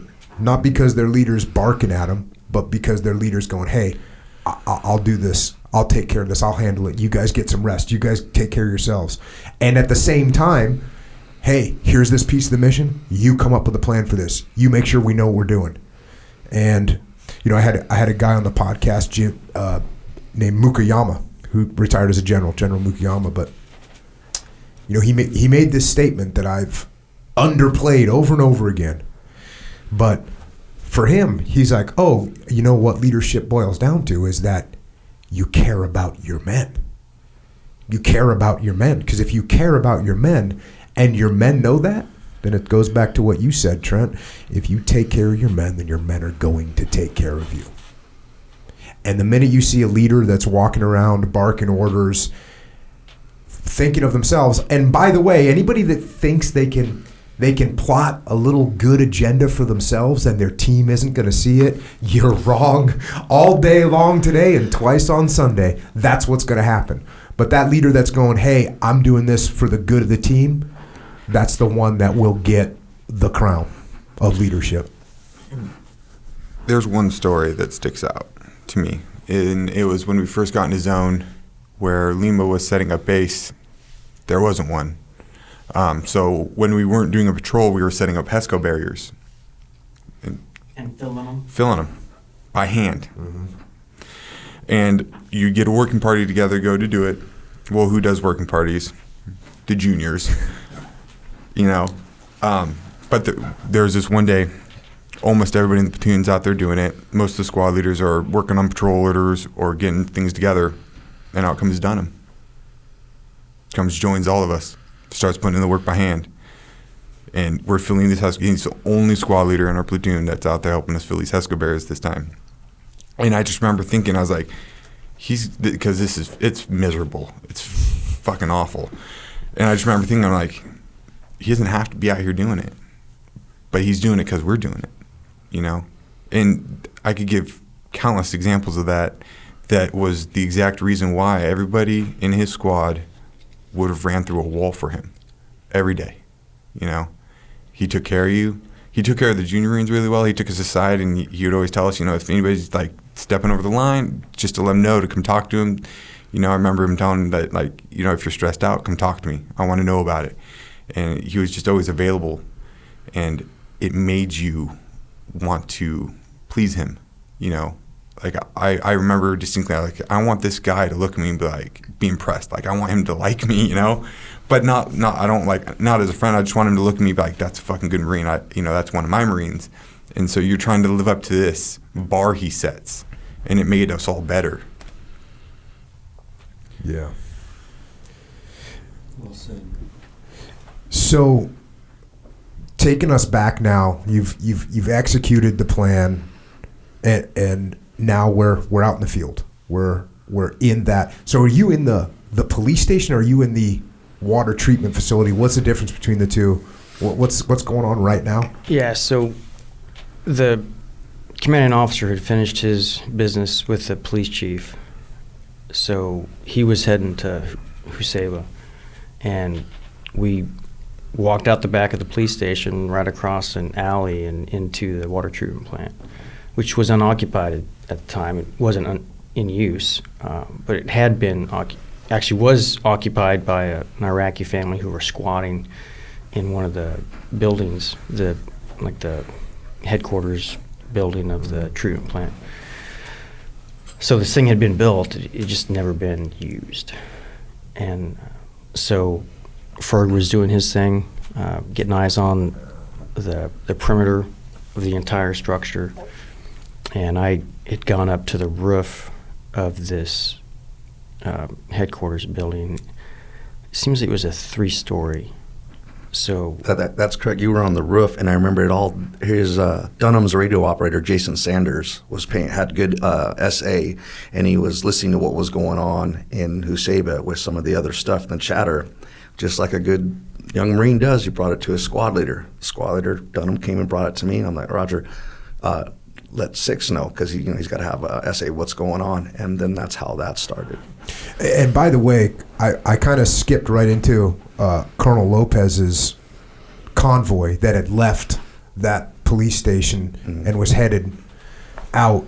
But there was a whole other scenario unfolding where they had casualties in Huseba, they had a sniper Overwatch position getting hit, you had wounded Marines. I mean, it was, so all that chaos is breaking out in the morning, kind of all morning, right? Right. So we know this is we're going into a rough day in the city. Yeah, and Lima 3 had been in contact, I think, since sometime between 09 and 1000 that morning, but I didn't have any viz on that. But as I was standing on top of that building, looking west, just checking out the general layout from that vantage point, we heard explosions to the west. And my first thought with these explosions was that Lehman Company was getting mortared again. 'Cause they've been getting mortared every day for about 2 weeks straight. 22 days straight. 22 days straight. Okay. Check. But they had yet been able to get the jump on these guys. So I thought, shit, we're actually in zone right now. Lima's getting mortared. We may be in a position to interdict these guys. So Dunham came running up the ladder well. You still hear these explosions. And I turned to him and I said, what do you think? And he says, I think Lima's getting hit. I said, well, let's go get those motherfuckers. So we called his boys and told them they were saddling up and pushing out. And our vehicles had been satelliting at the time on a certain radius outside of our position. So we started moving out on to Route Diamond. That was a MSR that would lead us west into Lima Company's paws. And we started running because there was a sense of urgency, when a fucking sister unit's getting hit, you want to fucking help. So we started running down Diamond, and Sanders, on the run, got a hold of the gun trucks and got them to link up with us on Diamond. So before long, the truck showed up, we mounted up, and then started racing west. And within moments, an RPG flew over one of the high backs, right over Corporal's head. And we knew he had arrived at the ambush site. By the time we got in the trucks, we heard on the radio net that it wasn't Lima getting mortared. It was the battalion commander's patrol just got hit outside the Arches, which is almost the eastern periphery of Huseba. So it was the direction we were headed, and then we were there before we knew it. And they got hit hard, and they took multiple casualties, and they pushed through the kill zone, though, right? Yeah. But now they had casualties, and that's so you guys drove through the exact same kill zone. We rolled into it, as in my assessment that the ambushing element was unassing the ambush zone, but I'm sure they weren't expecting us to arrive, and I thought, oh shit, some fresh meat. Let's fucking launch another RPG. Bonus. Yeah. So we started taking fire immediately, and the first thing, like we talked about earlier, get out of the fucking truck, right? So we got out of the trucks and got up against the wall. The trucks leave? No, they stayed there initially. Okay. And we all got up against the wall to give us some cover from the fire that was actually then coming over from behind that wall and down the whole row of buildings there towards the arches.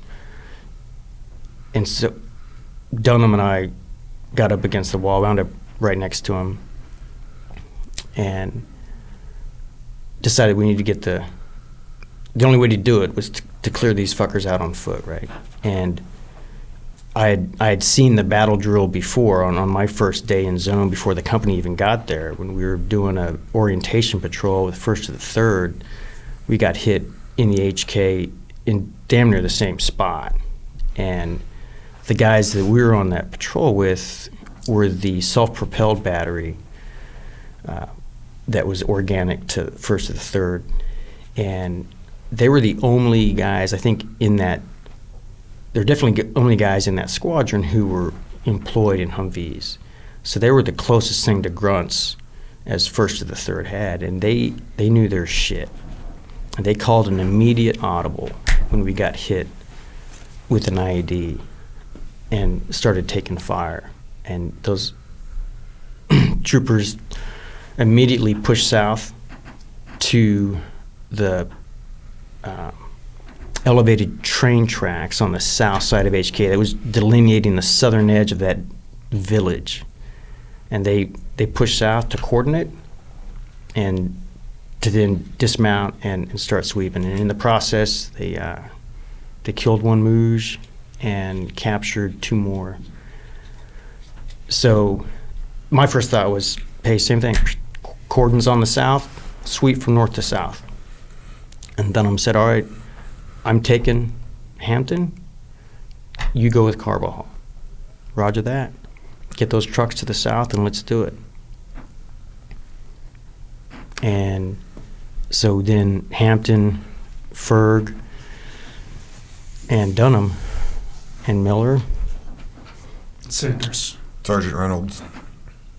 Cesar Beato. That whole element started pushing south, and myself with Carbajal, we wound up sweeping more to the west initially as these guys were clearing to the south. Now, there's a book called The Gift of Valor, and it's a book written by a guy named Michael Phillips, who's a Wall Street Journal reporter, which may make you think, oh, well, what is that?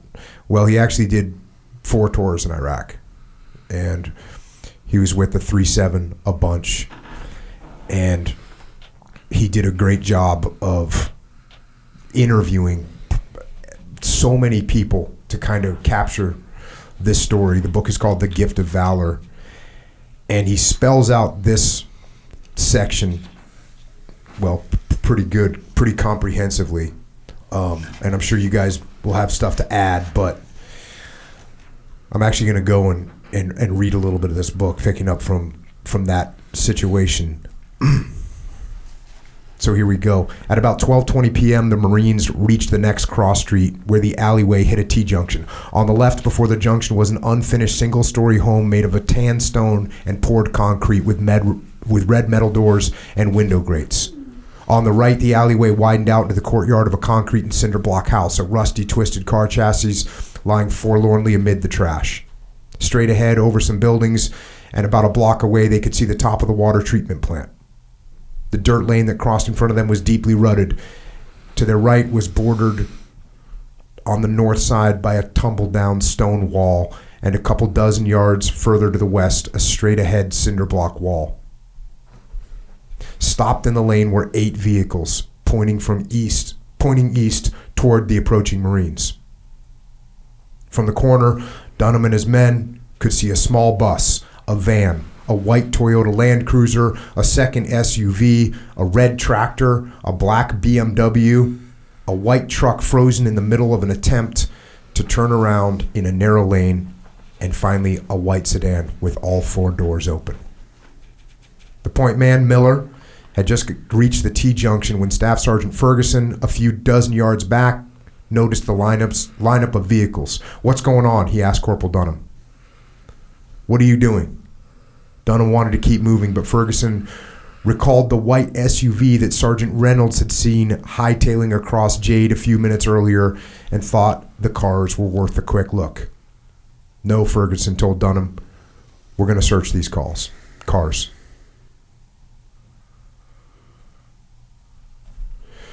So there you go.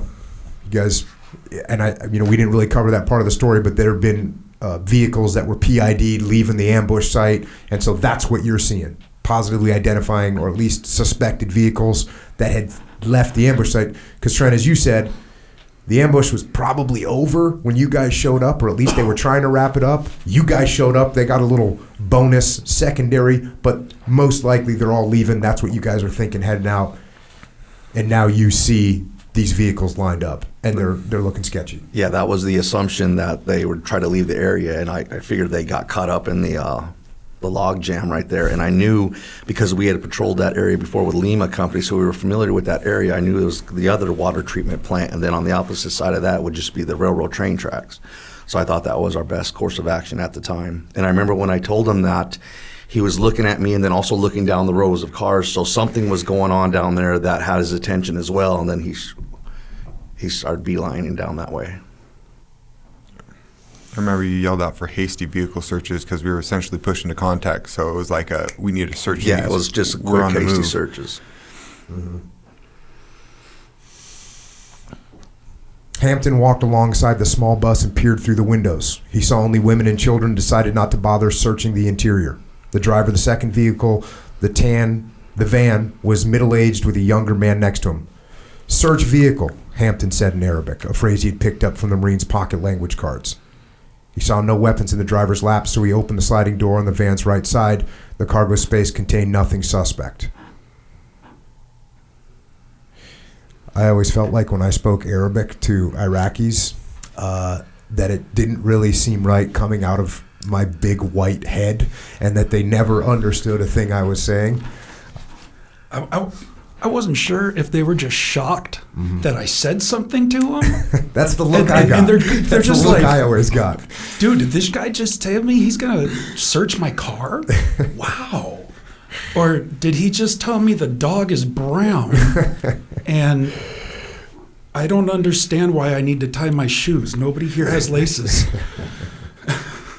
But I just, yeah. So, quick vehicle search. That's what you guys are doing. Pretty straightforward. Back to the book. Corporal Dunham and PFC Miller moved quickly up the street until they came to the elderly white Land Cruiser, which was some 50 yards from the intersection where the alleyway met the road. Miller edged along the passenger side and saw the muzzle and wood front grip of an AK-47 rifle poking out from under the floor mat. He looked up in time to see the driver, a young Iraqi man in a black tracksuit, open the door and lunge at Dunham. A lot of people don't know about the Mujahideen uniform of the tracksuit. So you see the guy in the tracksuit. Again, these things you can't, when you explain them to people, it's almost like a bad movie, right? Like you see the AK-47 hidden under a floor mat. Like you guys are going to get away with this. Yeah. Well, he had multiple. Like it was a small cache, 4 or 5 guns. I think there was an RPG. And because I was passing by, peering in the windows, passenger window, and I hit the second window in the vehicle, and I saw them, and it's like instantaneous. As I'm looking up to say something, they start fighting, and I didn't have a chance to say anything. I just reacted to go around and assist. How many guys were in the vehicle? One. Oh, so it was just one guy in the vehicle. So as you're coming up on the passenger side, you look in one window, you see it. Next thing you know, you look up, the driver in a tracksuit gets out, and he's on Dunham like in an instant. Yes. Yes. There had been more guys in that Vic, but they unasked it by the time Dunham got to it. Right? Okay. Because That in the far vehicle as well. That was trying to turn around. They just unasked and ran. Yeah, the vehicle behind the 4Runner, everybody. TD Mount. Yep. I guess they have the same thoughts about being in vehicles as we do. Like, let's get out of this thing. It's about to become a bullet sponge. And those vehicles were stuck. They were all stuck. Right.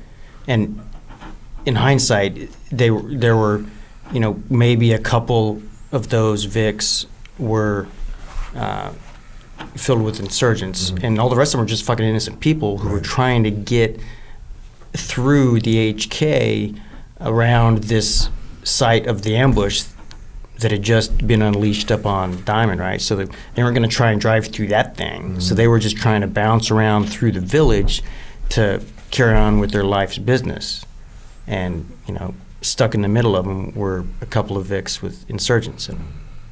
And a correction on Mike's terminology in the book. What we discovered later was by the 17th, 3 days later, when the battle for Husayba kicked off, was that this guy wasn't Iraqi. He was a foreign fighter. Yeah.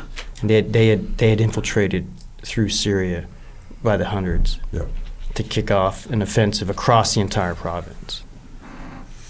Yep. They were there to fight. Yeah.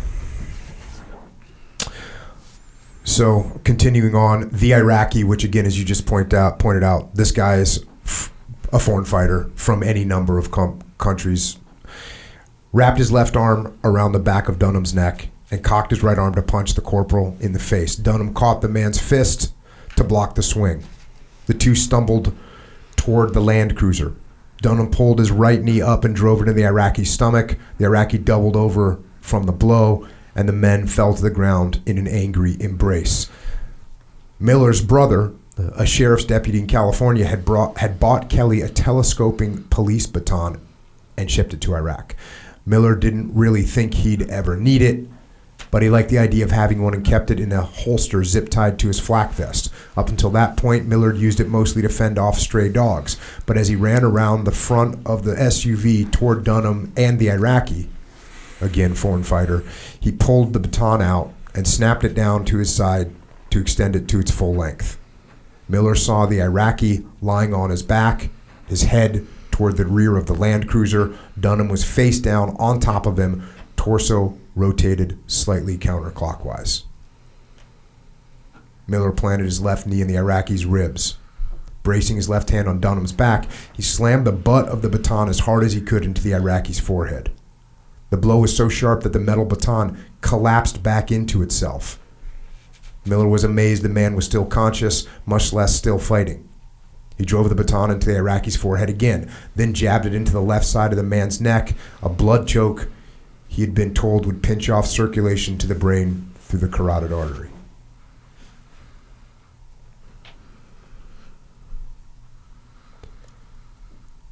Lance Corporal Hampton saw the melee and charged around the van and up the street, his adrenaline surging. All he could hear was the loud pounding of his own pulse as he searched for an open shot on the Iraqi to hit. Shoot him in the head, he said to himself. He aimed his rifle, but worried that any shot might go through the Iraqi and hit Miller. Hell, he thought, I'll muzzle thump him. Marines are taught to poke their rifle barrels into the eyes of their enemies to make sure they're dead.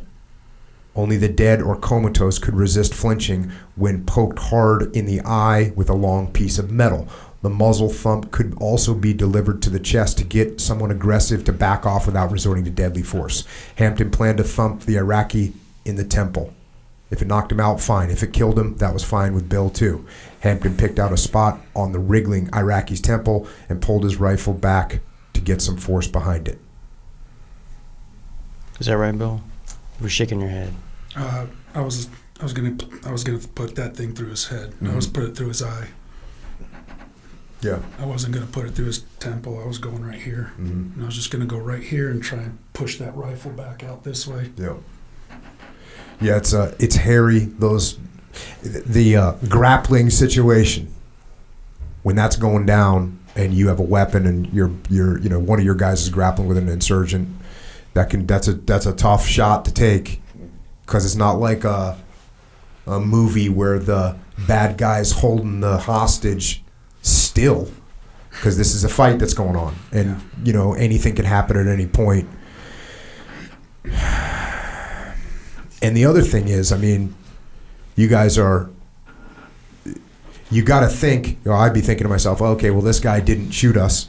He didn't blow us up. So how do we know this guy's armed or not? That's another question that can be going through your head. I'm sure people sit back and say, "Oh, I'll just kill him." Yeah, that's something that is a decision that's getting made. But when your first instinct in that situation, you got your buddy on top of him, you don't know if the guy's armed, there's a lot of things going on to just start unloading your weapon. And that's why I'm thinking both you guys are thinking, well, you're kind of got your thought in your mind, I'll shoot this guy, and you guys, but both of you are going non-lethal at this point in time. Yes. Yeah, I was just trying, like, my thought process was if I hit him hard enough, I'd knock him out. Mm-hmm. I mean, I'm hitting him with the metal baton, and I hit him the first time, and he was still struggling. So I came in for the second one, and at that time, you could see that I had split his forehead wide open and fractured his skull, and he was still fighting. And so I was like, okay, I need to do something different. And I always remember in boot camp they talk about the blood choke. Mm-hmm. So I just started to put pressure across his carotid with all my weight. And then by then I think Bill had just, when I started to apply the choke, that's when Bill had come up. And that's when the rest happened, which we'll get to. Yeah, again, for young people in any employment like this, whether you're a cop or you're a soldier, you're a Marine, whatever situation you're in, well, this is one thing that we learned. There's this idea that when you hit someone, if you hit them hard enough, they're going to get knocked out. And we learned this over and over again, that it's not true.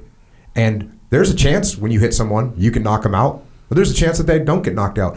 One of my assistant platoon commander entered a room. We were taking down a building, and there was a combative insurgent in there.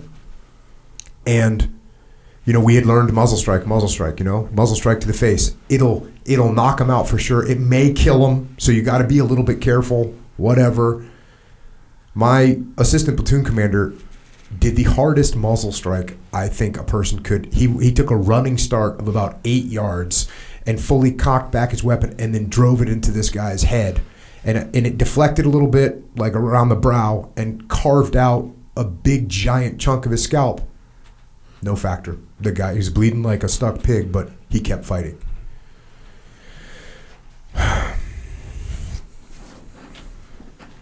So, all that's going on, and here we go back to the book. While Dunham, Miller, and Hampton wrestled with the Iraqi, Sergeant Reynolds, the sniper, told Sanders to provide cover in case the Iraqi had friends around. So Sanders was more than a dozen yards away from the fight when he heard Dunham yell a warning. No, no, no. Watch his hand. Hampton heard nothing except the beating of his own heart. But he caught a fleeting glimpse of Dunham's helmet on the ground next to the Iraqi. Dunham was on his stomach with his arms outstretched in front of him and wrapped around the sides of his helmet as if he were holding it down on top of something. Then came the explosion.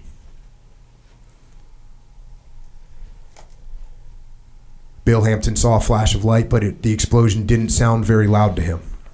His vision blurred, and he knew that something had happened to him. He just didn't know what. His first thought was whether his teeth had been hit. He ran his tongue along them and was relieved to find them all in place, but his face, leg, and arm leaked red. The concussion had broken his nose. One tiny metal fragment hit him under the nostrils, and another embedded itself in his top lip. A piece of shrapnel about the size of a pen tip had hit him in the right knuckle. Several shards of metal hit him in the left arm and left leg. One piece hit a bone in his forearm, broke up, and opened an inch-wide hole as it exited. Another traveled up his arm and cut its way out the middle of his elbow, leaving an X-shaped tear, then lodged in his bicep. He remembered that slowing his breathing would slow the bleeding, and he tried to do so. He staggered against the cinder block wall and back toward the intersection. He couldn't lift his rifle with his left arm, so he held it in his right by the trigger guard and pistol grip, trying to keep an eye out for enemy fighters.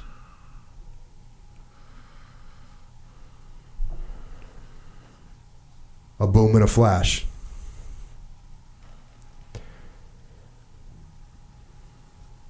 Kelly Miller saw the explosion and its aftermath in a series of still frames. First he saw Dunham tipping over, his radio headset still on, but his helmet gone. Then Miller saw the sky as he fell over backwards onto the rocket launcher slung from his shoulder. He heard a steady ring like the sound of a hospital heart monitor makes when the patient flatlines. Miller's face hurt and felt hot as if he had a bad sunburn. He tasted blood in his mouth and had the vague feeling he was being shot at. His left arm hurt next. He tried to grab his rifle with his left hand, but nothing happened. He wondered why his arm wasn't working. He looked down to see blood streaming off the fingertips. One piece of hot metal had hit Miller's upper lip, traveled inside his right cheek, and shattered a molar before coming to rest inside of his back cheek. Other fragments peppered around the area around his eyes, left cheek, and forehead. The blast blew out his left eardrum. One piece of the grenade shrapnel went clean through his right tricep, side to side, and punctured the brachial artery. But for some reason it didn't hurt as badly as his upper left arm, which had been hit by 5 or 6 big chunks of metal and sprayed with pebble-sized fragments. The explosion left Sanders, the radio operator, temporarily deaf. He saw Dunham, Miller, and Hampton knocked back by the blast and thought, they're all fucking dead.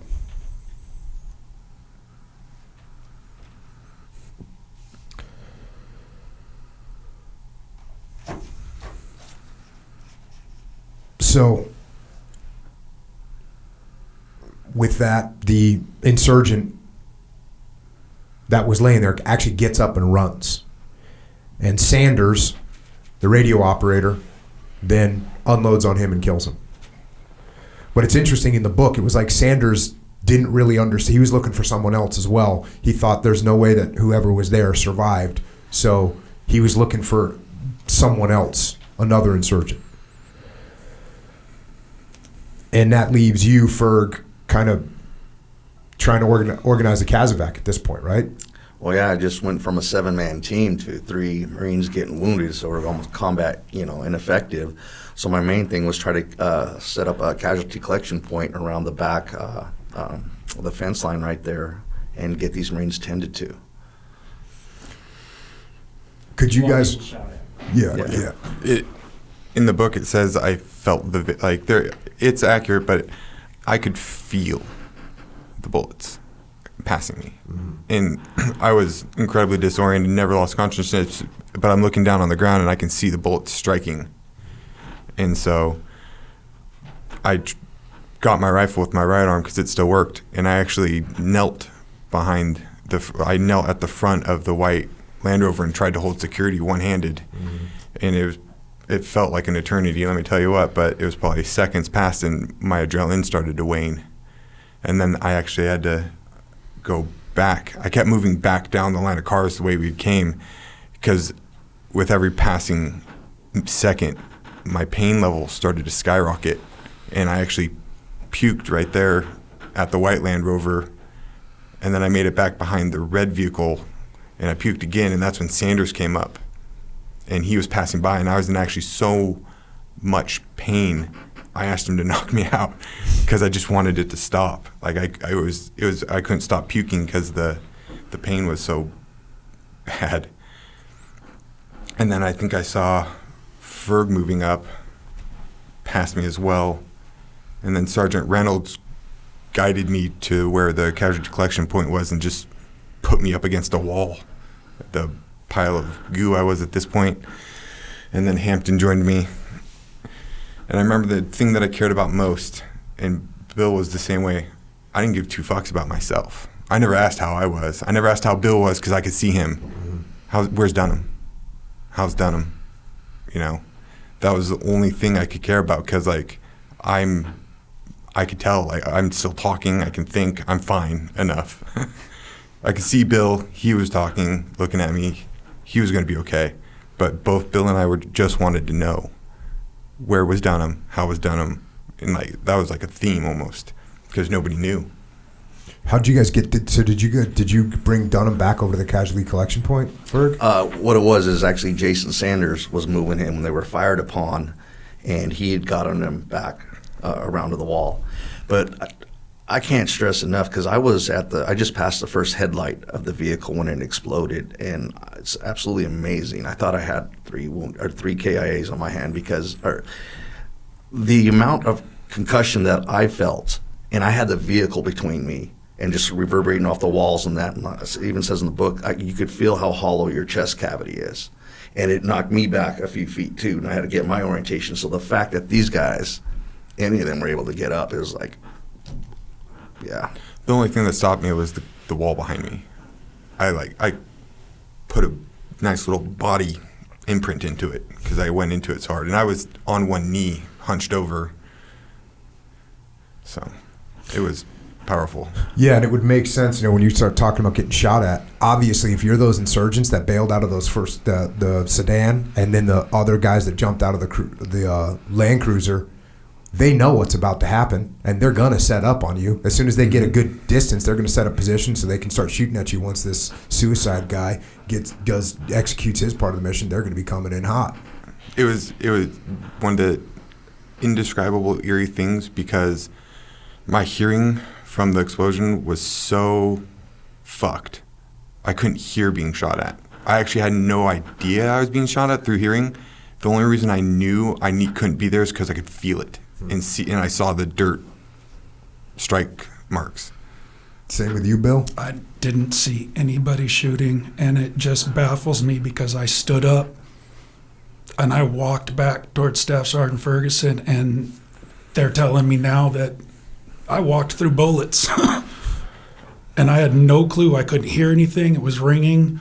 I got slapped in the face. It felt like I got slapped in the face with a shovel. And whoever did it got a full swing with that shovel. Yeah.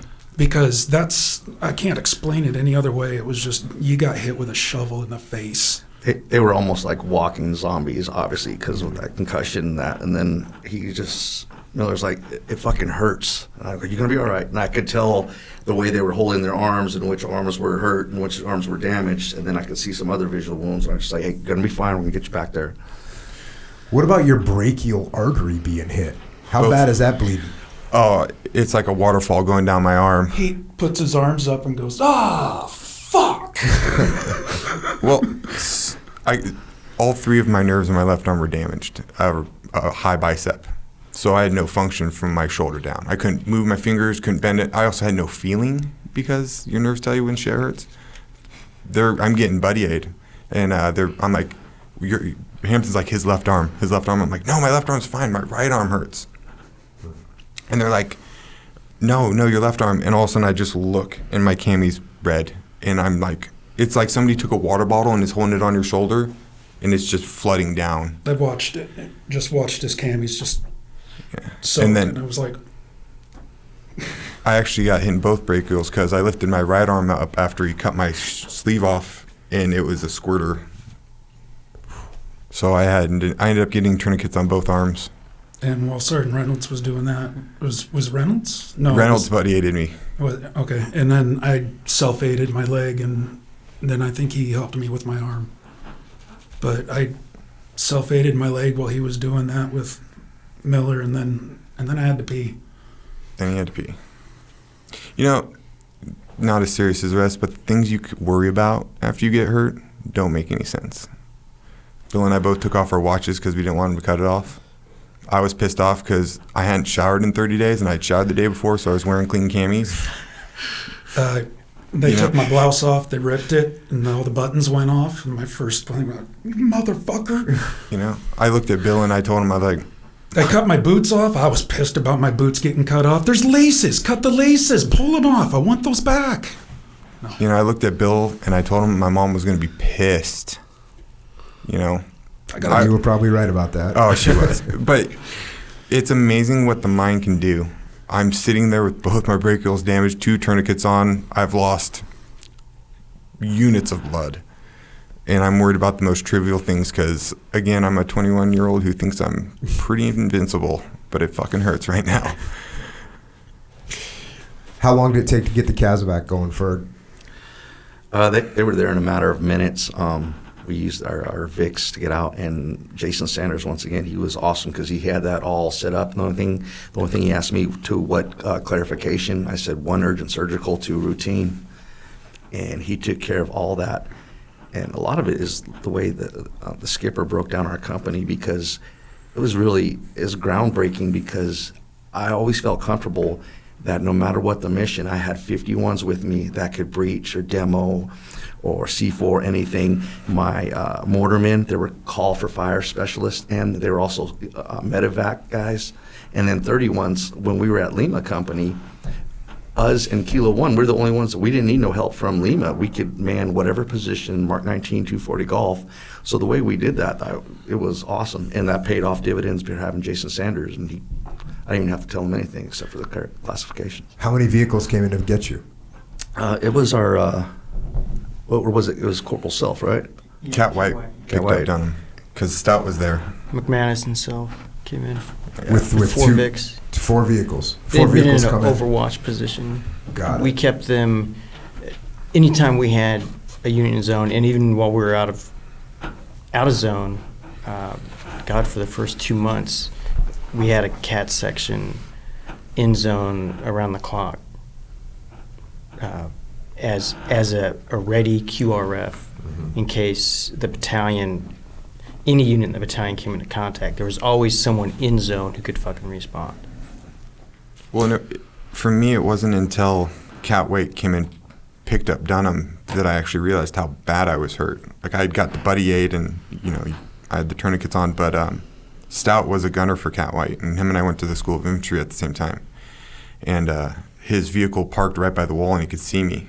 And I looked at him, he's like, and he looks down, and he's like, "Hey, Miller, you're going to be fine. We're going to get you out of here."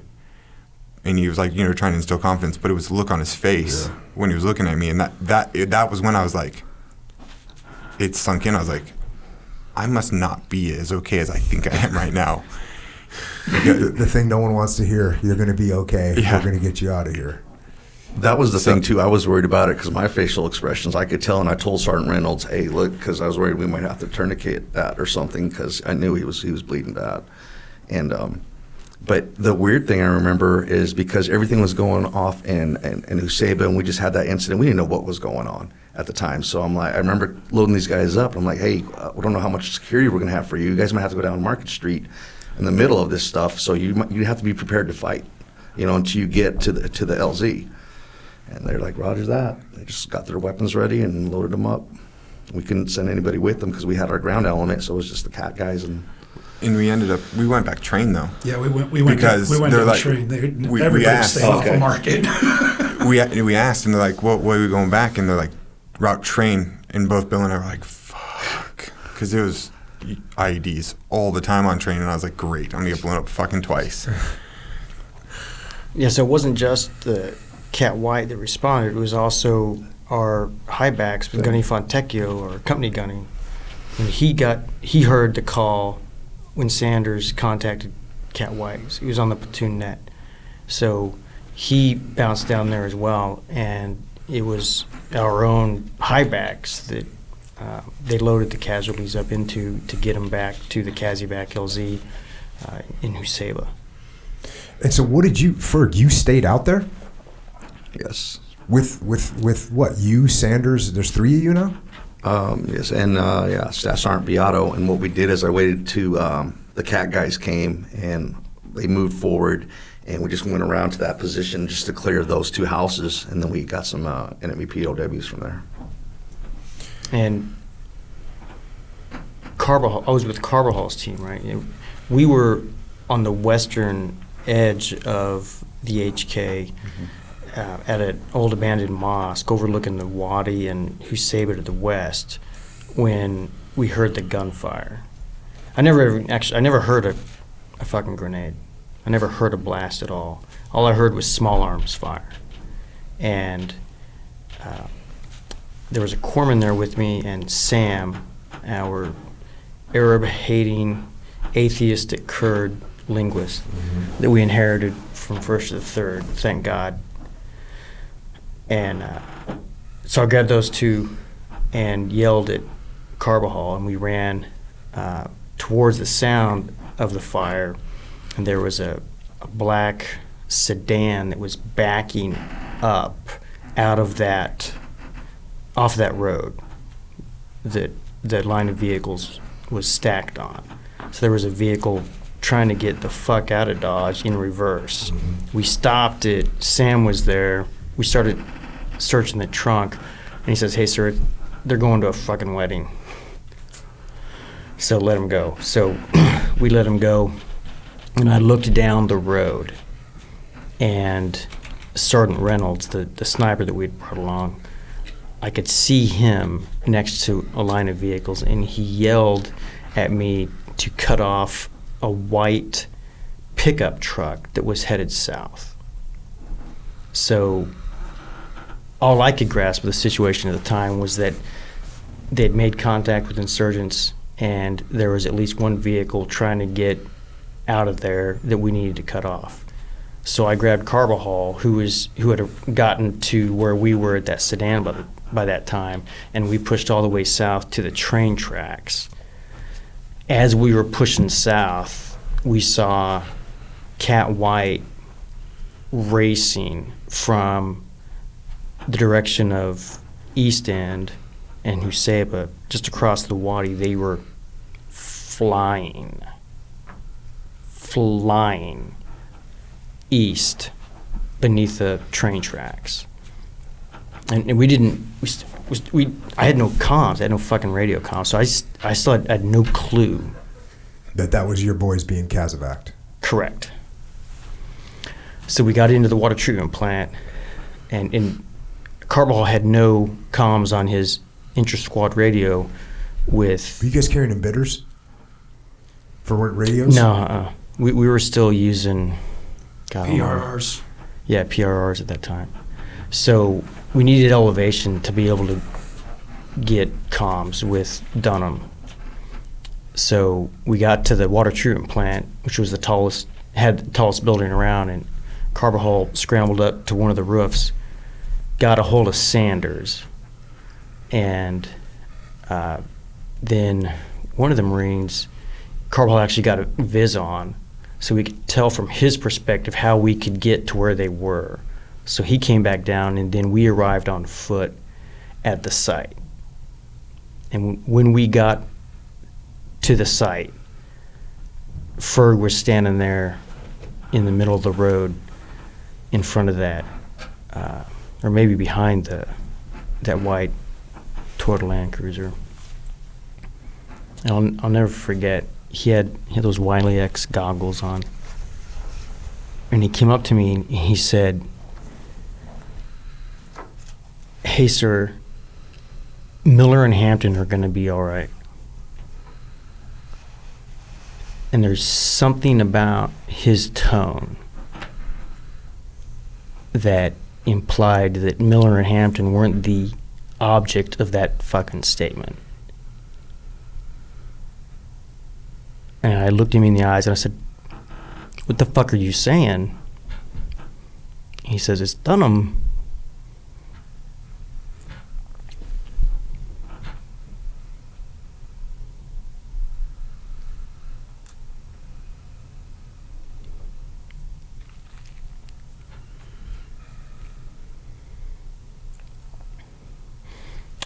So I did a largely unpopular thing and said, "We got to clear these fucking houses." So I stood post on top of one of the buildings while these guys cleared out the rest of the houses in the vicinity. And we pulled in some EPWs from that, right? Mm-hmm. So by the time they finished and got back to the site, Ferg was explaining to me what had happened. And I was looking around, and they had taken the weapons out of that Land Cruiser and stacked them up against the wall. And as I recall, there were a couple AKs, a couple RPGs, Mark 1 grenade, Mills bomb, British-made grenade. Looks like a pineapple grenade, like from World War II, you know. And I saw something else. I saw what looked like a large chunk of Kevlar. And I already knew that the Mooj was scrubbing sites of contact. When Cat Red lost that Marine, two Marines, PFC Smith, and I can't remember the second Marine that was killed in that rear roll mine strike in the HK, just fucking maybe 200 meters from where this thing occurred, back on St. Paddy's Day or sometime around then. 2 days after that incident, Staff Sergeant Lasser, the platoon sergeant for Cat White, was on patrol up on Diamond, and they rolled up a couple of Mooj in a black BMW with a pistol, a GPS, and as I recall, there were grids saved to that GPS that were inside the fucking battalion patrol base at the train station in Alkheim. And one of those guys had PFC Smith's ID card. So they had scrubbed the side of that mine strike. And my first thought was that was probably a piece of Kevlar from the inside of one of those Humvee doors, because up-armored Humvees those doors are armored with Kevlar on the inside. So my first thought was that it's probably where it came from.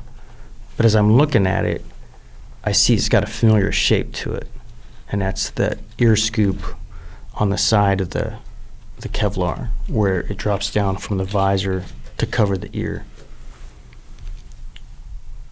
And I realized I was holding a fucking piece of a Kevlar helmet.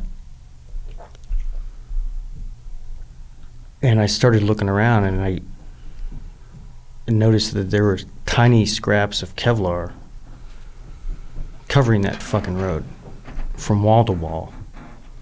It was probably covering a damn at least 100, if not greater, square foot area. There was Kevlar scraps everywhere. And I called over to Ferg and I said, "Where's Dunham's helmet?" And Ferg called to his guys, and they grabbed, they went to where everyone's gear was still staged at the CCP behind that wall. And there was no helmet. They found the rest of his gear, but no helmet. And I realized that was his helmet was all over that fucking road. And I looked at Ferg and I said, "Let's get this shit picked up." The last thing I wanted those fuckers to see, the goddamn Mooj, was that they could get to us. I wanted no sign of weakness that they could latch on to. And one of the Marines had a couple of 2-gallon Ziploc bags in his butt pack, for waterproofing fucking whatever gear he was carrying. And we filled 2-gallon Ziploc bags with pieces of Dunham's helmet. 4 gallons of fucking Kevlar we policed off that road. So my assumption was that, based on the injuries that Ferg told me about that Dunham had sustained, was that he was probably facing the grenade when it went off. And I just assumed the blast had ripped the helmet off his head and blown it apart. And it wasn't until 2 days later, when I was sitting down with Sanders in the 4th Platoon space there, we had built dividers within that warehouse to give at least the platoons their own fucking space. And I was sitting with Sanders on his cot, and Ferg was there, and we were talking about Dunham, and Sanders, he tells me a story about a fucking conversation that occurred like 2 weeks earlier when Kilo 4 was still attached to Lima. You know, during a break between patrols, they were resting in the damn platoon space. Doing the dart tournament. Yeah. That dart tournament, we had the whiteboard up, and oh man, and Jason always at the dartboard practicing or just schooling people. So this conversation comes up. And it's the type of conversation that combat Marines have, combatants, period. 'Cause you take that Medal of Honor citation book, this is thicker than a freaking Bible. In my estimation, and I used to read from that thing all the time as a instructor at the basic school, probably half the citations in that damn book are from Marines and soldiers covering a fucking grenade, right? So it's something Marines think about. And I'll let Ferg take it from here because he was there for the conversation. Well, it was actually the conversation. Were you there with them when they did that? Because I remember our Yeah, platoon commander. Well, You all turned and looked at me, and what do you think, Hampton? Jason said he would cover it up. I said I'd kick it back or pick it up and throw it back. So the topic was, what do you do with a live grenade? What do you do when it rolls to your feet? What do you do? You run? I mean, I just assumed kick it. Get it away from us. Yeah, Dunham had a theory that if you put the helmet on it and then you shoot your body on top of it with the SAPI plate, the helmet, and the flak, but I'm like, the concussion from it is still gonna, rock your world. But that's what they were talking about. And Lieutenant Robinson says, besides, it doesn't really matter because the grenade's only got a 3 to 5 second fuse, and you wouldn't have time to cover it with the helmet anyway. And then Dunham looks at him and says, really? He says, I'll be back in a second. And he goes back to his gear and he shows back up with his freaking helmet on. And he looks at the lieutenant and he says, time me. So Bull breaks out his G-Shock and he says, go. And within a second, Dunham had tilted his head forward, chin strap off the chin, and he'd slapped the helmet on the deck. It ain't something he'd just thought about. He fucking rehearsed that shit. He was so comprehensive in his concern for his Marines. He was practicing what to do with a fucking live grenade.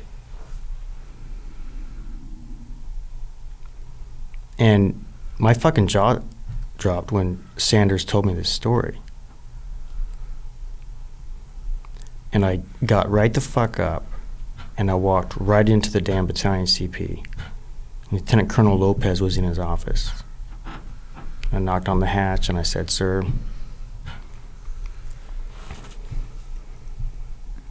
I just found out what happened to Dunham. And I explained to him what I had just heard from Sanders. And he looked at me and says, okay, get it written up.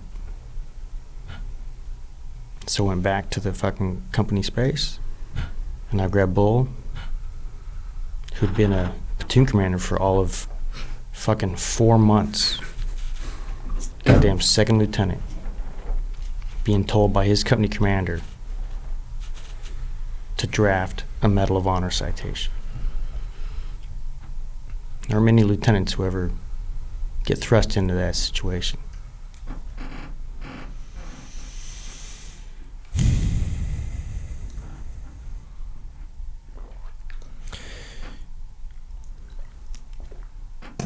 And all this is unfolding while Kelly and Bill, you guys are getting casevaced out of country. We're probably by the. Oh no, we didn't. We went to Anaconda first, or I did. I went back to Alkheim, the battalion aid station. I was there for, I don't know, maybe a couple hours. Yeah, Alkheim, the aid station, and then I went from there. I went to Al Assad. We're being transported in the to the helicopter in the aid Humvee where they can stack us, and Miller's on top. I'm on the bottom. He goes, Lance Corporal Hampton. What, Miller? Am I still a boot? No, Miller. I just needed clarification. As again, now you say it's 2 days after this event that you piece this together. You know, it's like you had one, and now you get the other one, and now you got 1 and 1 equals 2. You got Bull starting to write up the citation for forwarding up the chain of command. But one thing that a lot of people, especially civilians, don't understand is that there's still missions to do, and there's still work to be done, and when the enemy gets a win, they don't back off. In fact, oftentimes they step it up, which means we get no rest. From a leadership perspective, you guys now looking at your troops going, okay, here's what happened. We have ops to do. What did that look like from your all's perspective? It was a really busy time. We knew that Dunham had been casevaced, and eventually it made it back stateside to Bethesda. But we're in the fucking middle of it. And on the 17th, all hell broke loose. And that was the day that Rick Gannon and 4 of his Marines from Weapons Platoon Lima Company were killed. And that kicked off the battle for Usaba. And that lasted for 3 freaking days. We came out of there on the 19th, and so that was a conventional attack and defense, followed by a sweep and clear within the entire town of Usaba. But then it was back to patrolling again, right back to it. There was no break, and there was the last thing that I was gonna take was a break, right? Because now we know what the fucking score is. We've lost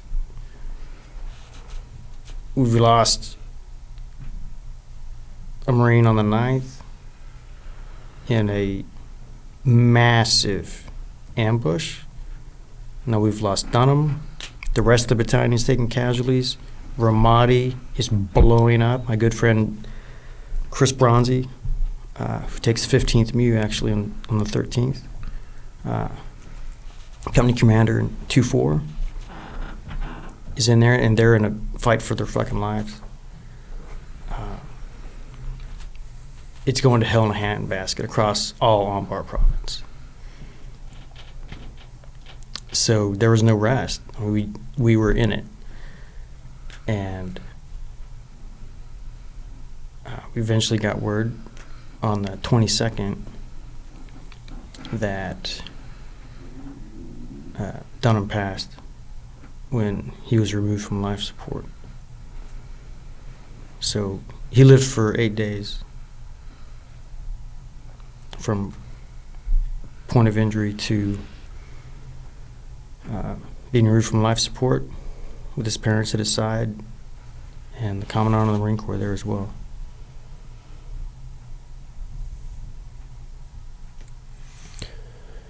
But this was all,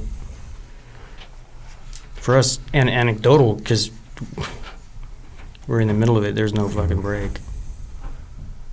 And it was just something else that we had to absorb. And when I got the word that evening, when we had a break in patrols, I pulled the whole company in and gave them the news.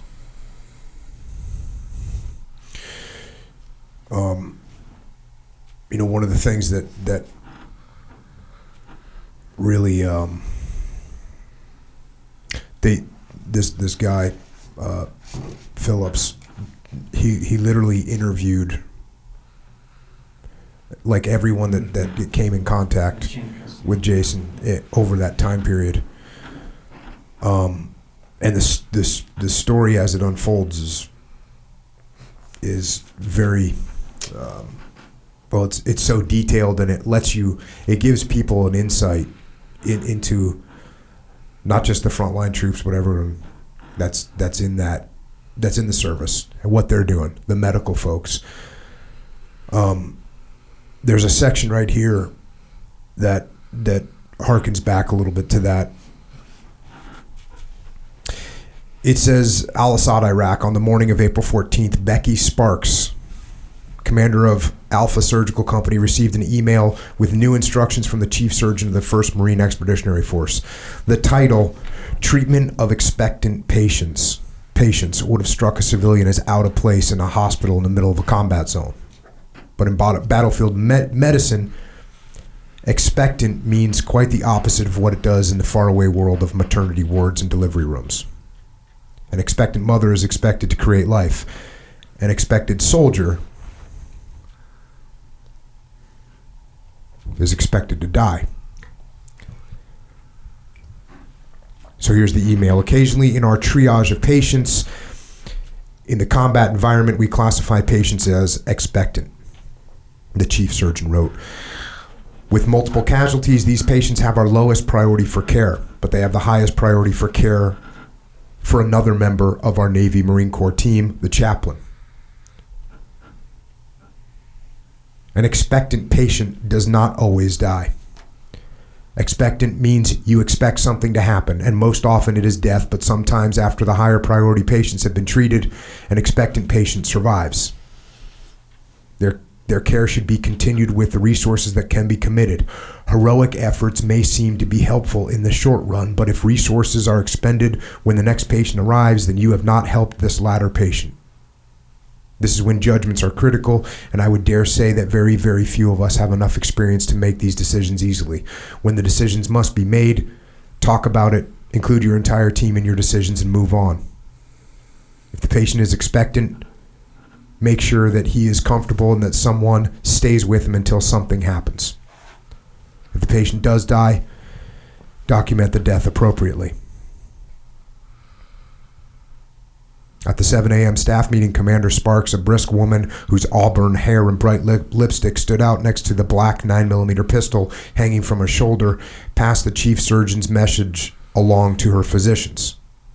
She briefly discussed it with them, highlighting the advice that doctors revisit the expectant ones once they have treated the other patients. Then she moved on to other issues.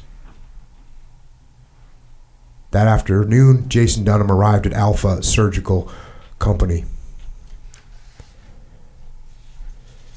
expected to die.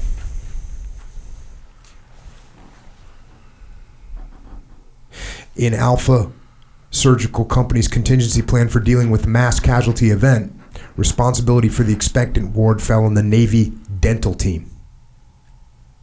They had enough general knowledge to push intravenous fluids into a dying man, but not enough to be much use in the trauma ward operating room or intensive care unit. Dental technician first class Christopher Graham, who had helped carry Jason's stretcher in from the helicopter, had been waiting outside the emergency room while the doctors completed their triage.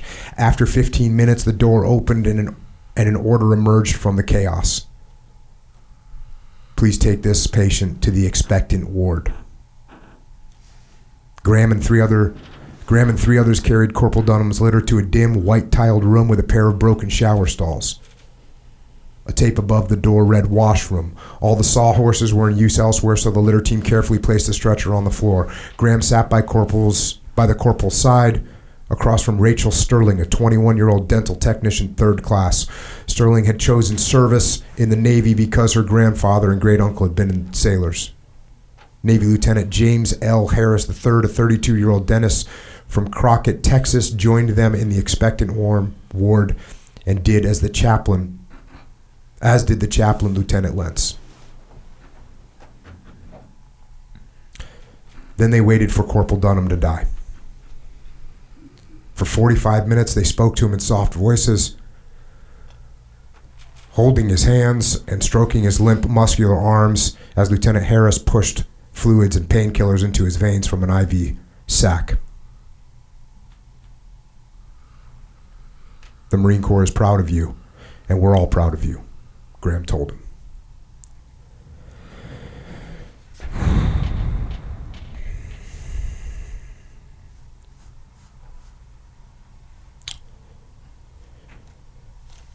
Well, obviously, Dunham was a fighter and wasn't ready to give up. Makes it to Germany, and again, I think shows up in Germany, and this is the situation he was in. Jason was hooked up to a plethora of medical equipment over the course of the day. There was an intracranial pressure monitor. There was a catheter that passed through his urethra to drain his bladder into a bag. A line ran into his left femoral artery to monitor his blood pressure and allow the nurses to draw blood samples easily. He had a rectal temperature probe. On the right side of his groin was a triple-headed catheter running into a vein for IV fluids and drugs. There was an endotracheal tube in his mouth to facilitate the passage of air between the ventilator and his lungs, plus a suction tube to draw excess fluid from his lungs and an oral gastric tube to suck out stomach acid. Compression sleeves on both calves alternately squeezed and relaxed to keep blood moving through his legs to prevent clots. 5 pads on his chest monitor his heart rate. A blood oxygen monitor was clipped onto his finger. A blood pressure cuff was on his arm in case the automatic reading failed. The nurses put a sterile plastic cup under each ear to collect the cerebrospinal fluid that continued to drain out of his eardrums.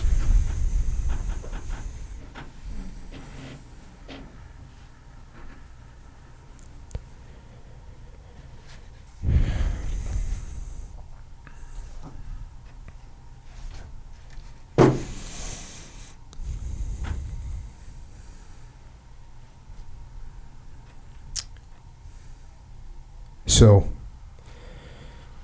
he's in horrible condition. Horrible condition. And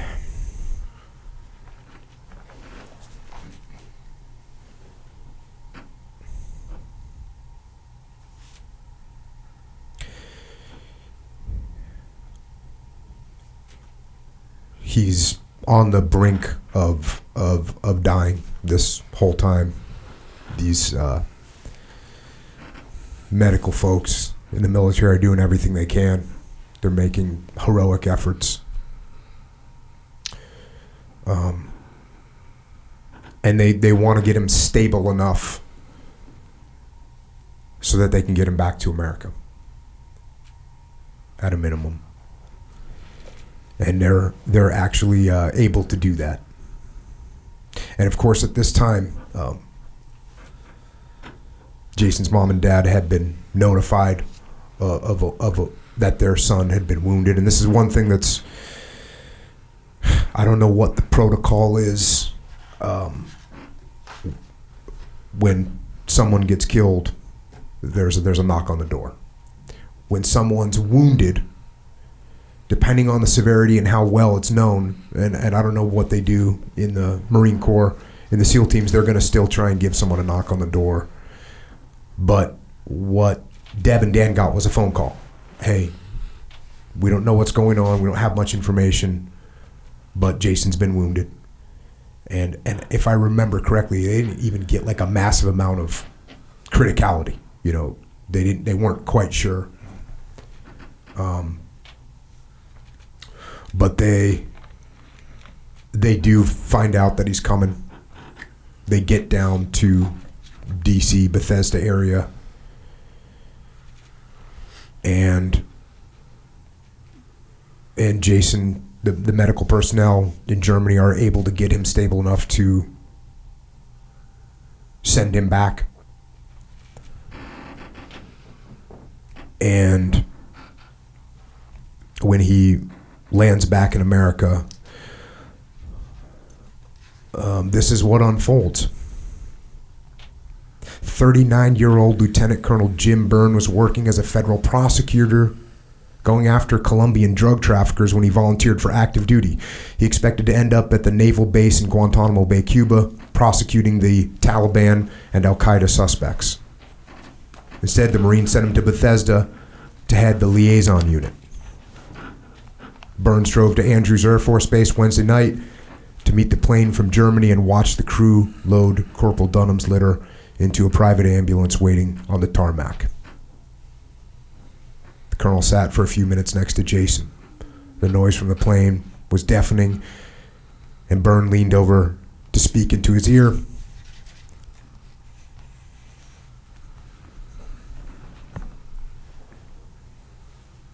Welcome back, hero. We're going to take care of you. It was the colonel's standard greeting for a wounded man. Byrne had no idea if Jason could hear him, but just in case, he explained that they were at the airbase where the president's plane landed and that he was going to be taken to the Naval Hospital in Bethesda.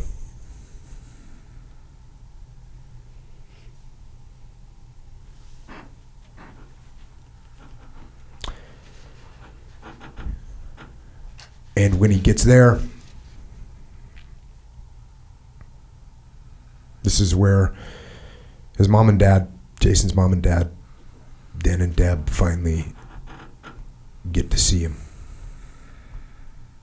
Dan and Deb walked into the room and saw Jason lying naked on his back, a towel covering his groin and a catheter tube running to a urine bag by the foot of his bed. His head was wrapped in gauze, and the left side of his face was a mask of purple and red. He wore a neck brace that tilted his head slightly. Both eyes were still swollen shut, and the Dunhams imagined an empty left eye socket beneath the inflammation. His lips and tongue, which protruded next to the plastic breathing tube, looked parched.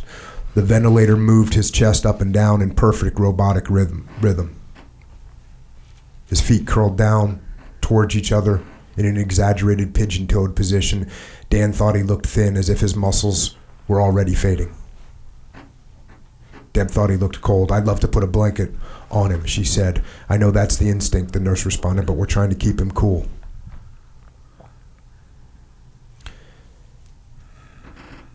Deb sat in a chair on Jason's more heavily damaged left side, and Dan sat across from her. They each held one of Jason's hands, and they held each other's hands across Jason's stomach. We love you, Dan assured Jason. You're going to be all right. Hi, honey, Deb said. We're here. You're home, and we're here.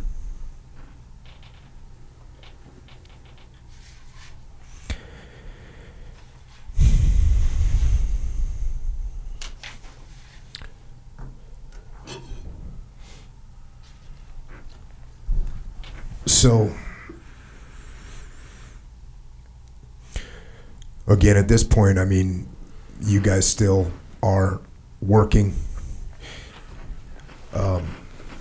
Did you guys have I mean, Ferg, you had seen Jason and probably were the most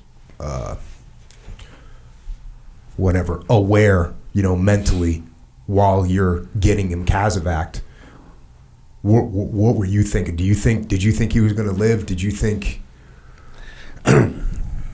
What I had told the platoon and what I was thinking is like, if he survived the first 24 hours, that kind of going along with the no news was good news thing. So it was like day 4 or 5, and we started having really a lot of hope, because at that time, obviously he stabilized. We haven't heard nothing by then. So and that's what I kind of told the platoon. When I had seen him, you couldn't tell a lot of his damages, and at the time, Kilo 6 had told me later that a piece had come up through on the bottom of his throat, went straight up, and we did not know that at the time because it was all red, the capillary bleeding. I was worried as long as that the pressure from the grenade, and like I said, every day that he lived, I was hopeful for it, and that's the only thing I could tell the platoon because they'd ask every day for updates, but yeah, it was just, and the biggest thing is we still had to go work. And everything. And I remember on the 14th, because your body goes through these physiological changes that you really can't describe till you do it. And when everything happened, you just go off your training and then you don't think about it. But I remember us being at Camp Gannon there at Lima's Paws, and it was just about the sun was going to set here in another hour or so. But we had to roll through that damn town again and go back to our train station. But I remember then I felt sick and I had to switch spots with the Marine from sitting in the back up against the cab of the Humvee to the end so I could dry heave. And and then I remember going back that night, I wrote up a statement that was a page and a half long because I knew what had happened and I knew it was going to be Medal of Honor or Navy Cross for what he did, or I was hoping. But I also remember too waking up in the middle of the night in that train station violently, just from the explosion again and hearing that and just sitting upright violently. And, it's like you can train yourself for that, but until you experience that, it's just, you can't help that. And then I remember some of the Marines being angry and they wanted retaliation, especially since we had those 3 enemy POWs, but, you can't, we got to get them back. Intel, collect all that stuff, the bigger picture thing. But yeah, there were some tough days for the company. Well, one thing that it's interesting both you guys mentioned is and this is a double-edged sword, but I'll take it, is you had work to do. And we're going to have to deal with these things at some point, but when I lost my first guy, Mark Lee, there's no instruction manual on protocols to follow. There's no book procedure that we could follow. There was nothing like that. And it was just me. And Mark was the first SEAL killed in Iraq. And, there wasn't a lot of experience in dealing with that. And what I said to the guys was, we're going to go back to work. That's what we're going to do. We're going to go back to work. And I believe there is something beneficial to that. And one of the things that I notice a lot when guys when they have a hard time, a lot of times I see it's guys that don't have a new mission of some kind. What is your new mission going to be? And that's one of the things that I advise military folks that are transitioning out of the military. You need a new mission. You got to have something else to focus on, because if you don't do that, then you're stuck thinking about this stuff. And those thoughts, you have to have them, right? You have to have them. You're going to have them over time. We were talking about this earlier. You're going to have those thoughts over time. You got to sort this out in your head. But just like when you get sick and you take medicine, you don't take all the medicine at once. You don't take all the medicine at once. You take it a little bit at a time, and you bring it back a little bit at a time, and you heal up over time. And I believe that's a good thing about having, when you're on deployment, guess what we're going to do? We're going to have a ceremony, and then we're going to get back to work tomorrow afternoon. And I think that's beneficial. And we don't always get that opportunity. And especially guys that get home and get out, it can be really hard because they don't have a new mission, and they try and take all that medicine at once, which is hard to take. Hard to take all that medicine at the same time. Hey, the medicine is going to be there. Like, it's your brain has to get sorted out over time, but take your time with it. And one of the only ways to do that is if you have a new mission, something else to focus on. And you guys getting Casavac home, what was that process like? We got split up at Battalion Aid because I was a little more severe than Bill.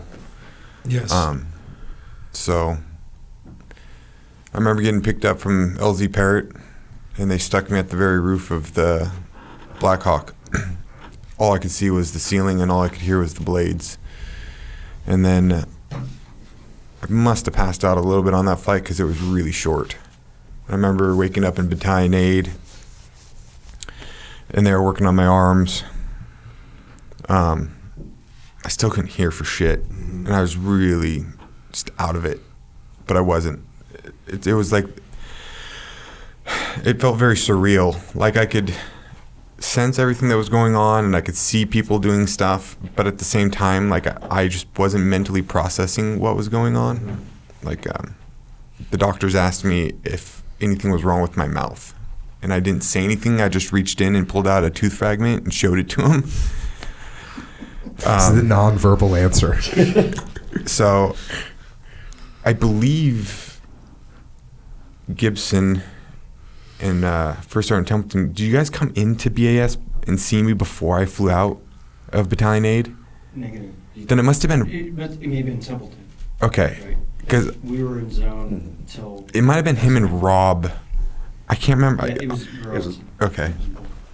I remember them coming in, and it was right before I was getting pushed out to Al Assad, because I think I needed some debridement surgeries, which I got in Al Assad. And basically, once I left Battalion 8, I was by myself. I didn't have anybody else. In Al Assad, I got sweatpants because I was in just boxers, and one of the Navy people there let me use a sat phone, and I called home. Unfortunately, I regret that because I left my dad out to dry on that one. Sorry, Dad. What was the message? Hey, Dad got wounded. Guess you're not home. Sorry. Bye. No, he answered, and it was daytime, so my mom was at work. So I called my dad. I called home, and my dad answered, and I was like, hey, Dad, I just want to let you know I got hurt. Okay. I'm okay. I'm going to end up in Germany soon. I don't know when, but I wanted to let you know. And that was it. He said, okay, I love you, you know, and everything. But the problem was my mom had a lot more questions. And he didn't have any answers, you know. I mean, he was just happy that I called and told him I was okay. He didn't think to ask stuff, so I kind of left my dad out to dry on that one. But I think I was in Al Assad for 2 days. I had 2 debridement surgeries, and then they casevaced me out to Germany. In Germany, I had 2 more debridement surgeries, bandage changes, and I was there for 5 days. And I was actually paired up with one of the guys that was on the roof that got hit. Oh, wow. Yeah, and he had taken a bullet in the hip, and it traveled down his leg bones and came out his pinky toe. that was the damn sniper team that was supporting me through that Marine. Yes, I can't remember his name. He ended up... Thompson? Yes, and he casevaced to Texas from Germany, because that's where he was from. So once I left Germany, I hit Bethesda for 4 days. I had 1 more debridement surgery, and that was it there. And then I hit Balboa in San Diego. And in Bethesda, my mom actually had flown out to Maryland. And she was there in Bethesda with me, and she flew on the military flight from Bethesda to San Diego. Was she pissed? She didn't show it. She was amazing. the hoops she jumped through to find out when I was getting to Bethesda were pretty impressive. She had an old friend who was a retired Air Force colonel. She got a hold of him. He actually found out what Casevac flight I was on, and then she rallied her friends to get air miles and flew out and met me there. Outstanding. Yeah. And then in Balboa, I had 2 oral surgeries and like a 7th debridement surgery because my arm had gotten hit so bad. I was in swelling. I was basically pushing the muscle out of the wounds. So they had to clean that up, and I had no function. And I was in San Diego. Bill beat me to San Diego because I actually linked up with him there because I was there for a week and a half before they sent me home on convalescent leave because I couldn't take care of myself. So they just literally, here's 60 days, go home. Mm-hmm. So I went back home to Eureka. And then in Eureka, I had 4 more surgeries. 2 days from being home, I reached out to grab a glass of water with my right arm, and I had a piece of metal sitting right on my brachial artery on my right-hand side. The flexing from the muscle pushed the piece of shrapnel down, ruptured my brachial, and my arm swole up huge and just caused increased amount of pain. So I had to have emergency surgery that night. That was a 12-hour vascular surgery on my right arm where I got a vein from my ankle graft in and a whole bunch of stuff. And then 2 weeks later on my follow-up for that, I asked my question to the doctor about my left arm because there was this weird vibration in my armpit I could feel with my right hand. He puts his hand in there. He's like, you have an AV fistula. You're going in for surgery tonight. So you had a what? What was it? It's an AV fistula. So my brachial artery had a hole in it. Oh. And also my vein had a hole in it. So blood's coming out of my brachial artery and going back into my vein. It's not traveling down my arm like it's supposed to. And it creates like a really low, they call it a thrill, but it vibrates. And you can feel it. Man, it was bad enough. So that was 16 hours. Surgery happened that night. And then the rehab started for me. That was 8 months of physical therapy, 2 more surgeries, a lot of cussing, lots of cussing.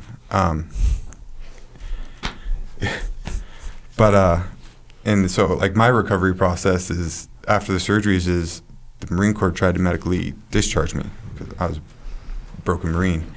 That was unacceptable to me. So Captain Gibson at the time, he put me into company office staff. I was the scribe. And so I did that while I was rehabbing, and when he rotated out, we got a new captain, Captain Gibson, who was our new company commander, and he allowed me to stay on and keep rehabbing. Ash. Oh, yeah, Ash, sorry. Captain Ash. And it got to the point where I was banned from his office because he was tired of me asking to go back to my platoon. And it took me 9 months of physical therapy and rehab and a lot of getting yelled at to stop asking. And Captain Ash told me that I better not bring it up again unless I had a note from my doctor, my physical therapist, and my mom telling me I was okay enough to go back to the platoon. And your mom. And my mom. I think I shocked him the next day when I came into the office with a note from my doctor, my physical therapist, and my mom. I'm surprised you got your mom to sign off, but that's all good. So she knew I had to because we were gearing up to deploy to Ramadi. And the whole time I was like, I signed up to serve my 4 years. I'm not getting medically discharged. I signed up to do my 4 years. So, and she didn't like it, but she respected it, I think. And so he let me go back to my platoon, and I deployed again. But it was a need. I needed to prove to myself I wasn't meant to die there. I had to go back and make sure all my brothers made it back. You know, I had to do what Dunham did for me. I had to make sure everybody made it back. And I had to serve my 4 years. It was this esprit de corps drive to do what I signed up to do. And I the whole time I went through the emotional rainbow on this journey. It wasn't an easy journey at all. I went from self-destructive to depression to I thought I was invincible. A lot of bad choices, but in the end I found this path of I'm not fucking hurt. I'm not fucking hurt. I got staples in my arm, and I played in a slow-pitch softball tournament at home. Got yelled at by my mom. Try being 21 on a field with 20 of your friends, and your mom shows up and starts fucking yelling at you. It's embarrassing. But that's how I healed. Is I got so fed up with being hurt that I said, fuck it, I'm not hurt. I'll play one-handed. I would have deployed one-handed. I mean, shit, I mostly deployed with arm in a 2/3 because my left arm wasn't strong. I still didn't have full range of mobility. I was good enough to fake it and make it look good, you know? But it was just about, like, coping. And I had to be around my brothers because if I wasn't around them, I probably wouldn't. I would have killed myself some way, somehow. And I needed them to help me keep grounded, to give me a mission, you know? And my mission was, they're going to make it through this one. So that was a lot of surgeries. Yeah, a lot. I had to go in for a shoulder surgery because the wall fucked my back and shoulder up pretty good. And the anesthesiologist, you know, they got to talk to you before you go into surgery. And she's like, have you ever had anesthesia before? And I just got this huge grin. She's like, what? I'm like, I'm an anesthesia pro. I'm good. Don't worry about me. I wake up from it just fine. She's like, how do you know? And I was like, I'm about 16 surgeries deep. Chuck. So, a lot of metal. And Bill, you get Casevac'd. I got Casevac'd. I think I went to after the battalion aid station, and Miller and I got on the helicopter. From there, I went to Anaconda, and they pulled some metal out of my leg and stitched me up. And then a day later, or a couple hours later, I was on a flight up to Lamstuhl. Mm-hmm. And then from there, I went straight into San Diego. Stayed there for about a week or two, just made sure that my hole in my arm wasn't gonna be detrimental, and then they sent me on my convo leave. Mm-hmm. Where'd you go on convo leave? Back home up to Washington. Washington, nice place to convo, huh? Mm-hmm. And, well, one of the hardest things through my whole, like, getting medevaced out was nobody had any answers for me. Battalion 8 didn't know. Nobody else knew it because I kept asking about Jason because I wanted to know. My mom had, during the deployment, become in contact with Deb and Dan. And they kind of became, you know, a Marine family. And my mom was the one that actually told me Jason passed when I was I think I was in Bethesda, but I was still in the hospital when she told me. I remember it was like crushing. It was basically just reliving it all again because the whole time I wanted to know, and the only news I got really was the bad news. And Bill, you're it sounds like you're the one that actually you saw him with his helmet, reached out, and you're probably the first person that said, I know what just happened. Yeah, my sister broke the news to me on the 22nd or 23rd, 24th, whatever. They came down and stayed at the Fisher House at Balboa. Mm-hmm. Yeah, when I pulled that rifle back, and I was thinking in my head, my eyes had gone down, and he was right there in front, and I thought his helmet had come off during the fight. And I was like, all right, hold him. Here we go, I'll do this. And then it went out. Boom. Yep.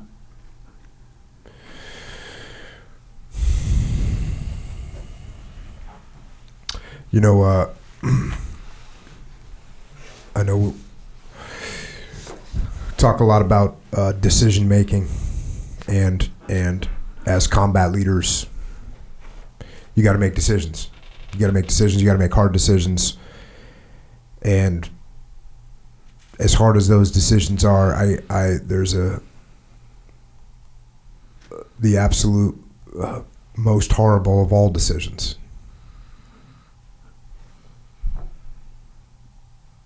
That I can't even fathom trying to make is one that Dan and Deb were faced with. And this is based on the fact that they're getting told that, I mean, this is what they get told. Dr. Dunn introduced himself, and Dr. Mulligan joined them back in the waiting room. Deb thought the 35-year-old Mulligan was pretty. Dan thought she seemed awfully young for a neurosurgeon. Dr. Mulligan spent little time on pleasantries.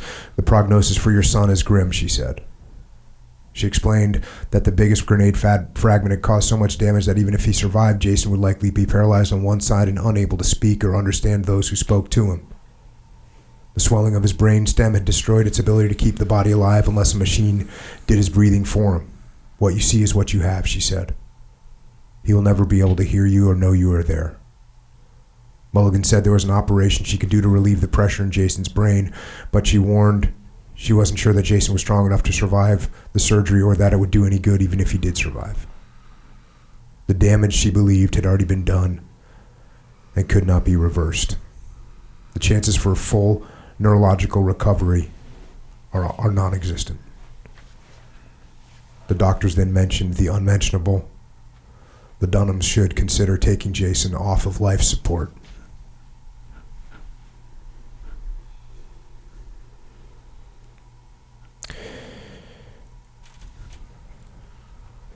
So they pulled out a copy of Jason's living will, which he had signed while serving at the sub base in Georgia. They read it together in silence.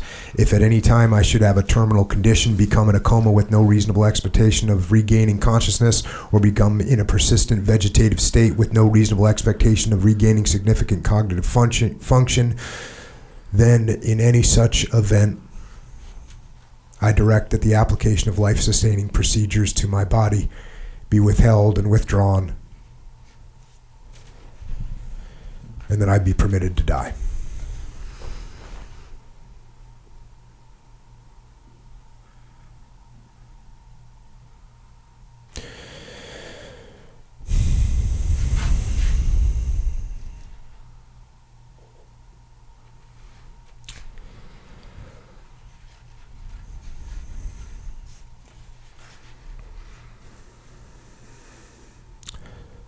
So they make that decision. The Dunhams thought that Jason's breathing seemed more labored than before, even through the ventilator. I can't sit here and watch this anymore, Dan told Deb. Dr. Dunn described how they would disconnect the ventilator and what would happen afterward. A nurse hooked up a morphine drip to Jason's IV. Is he going to feel anything? Deb asked. The doctors assured her that he would not. The Dunhams stepped out of the room. The medical staff pulled the curtain closed, and at 4:35 p.m., the respiratory therapist slid the tube from Jason's throat. The nurse turned off the alarm on his heart monitor. Deb sat on Jason's right side across from Dan. Dr. Dunn stood at the foot of the bed watching Jason and the monitors. Lieutenant Colonel Byrne and two of his men stood there in silence. The colonel knew he was intruding on a private moment and considered leaving, but this bed was Corporal Dunham's final battlefield, he thought.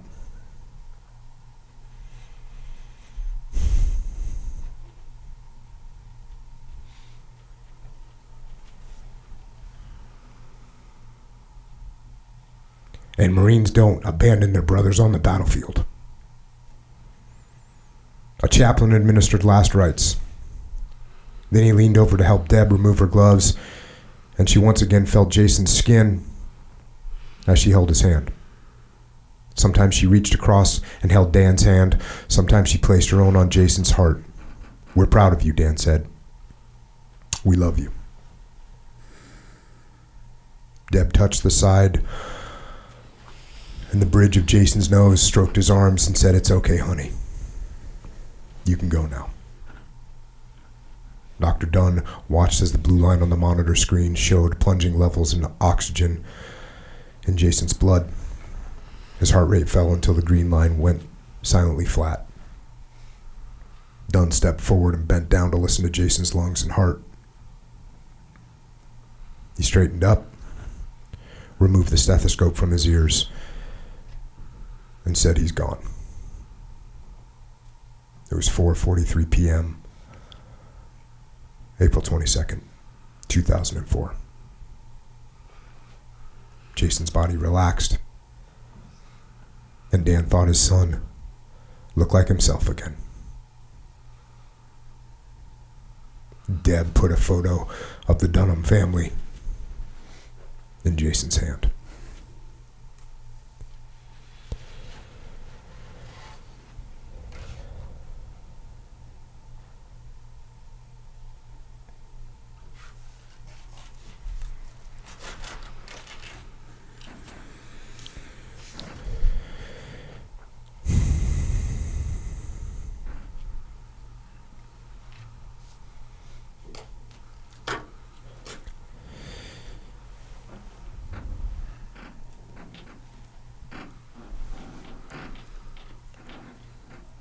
I know we were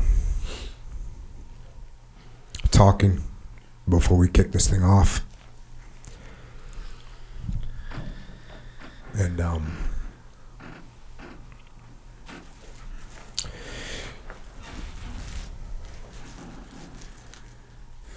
we were talking about the fact that, you know, there's always things that we can look at from whether it's a decision you made, whether it's a meaningless decision or one that matters, you know. Hey, we step here, do we go there? Do we put this unit over here? Do we go over there? Do we go down this road? Do I go on this side of the vehicle? Like, there's a million little decisions that we all make, and we all made. And it's something that can absolutely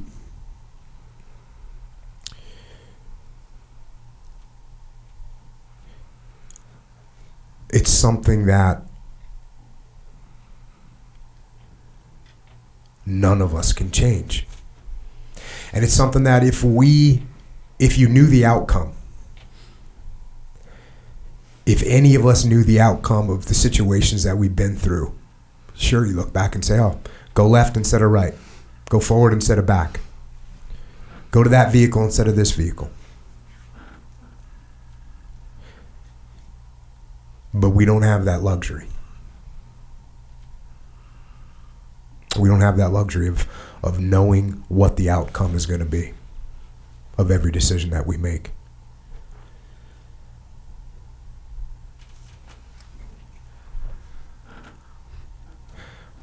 But we do have control over the decisions we make now. The decisions that we make with what we do now. And how we handle the things that we've been through.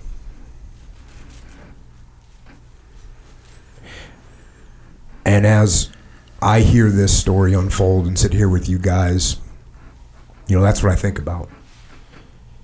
Is not so much the fact that, look, there's a million decisions we all made that led to this point in our world. And we can't control them, we can't take them back, and even if we could, we didn't know the outcome. But we have the opportunity to make decisions now and to move forward in the right direction.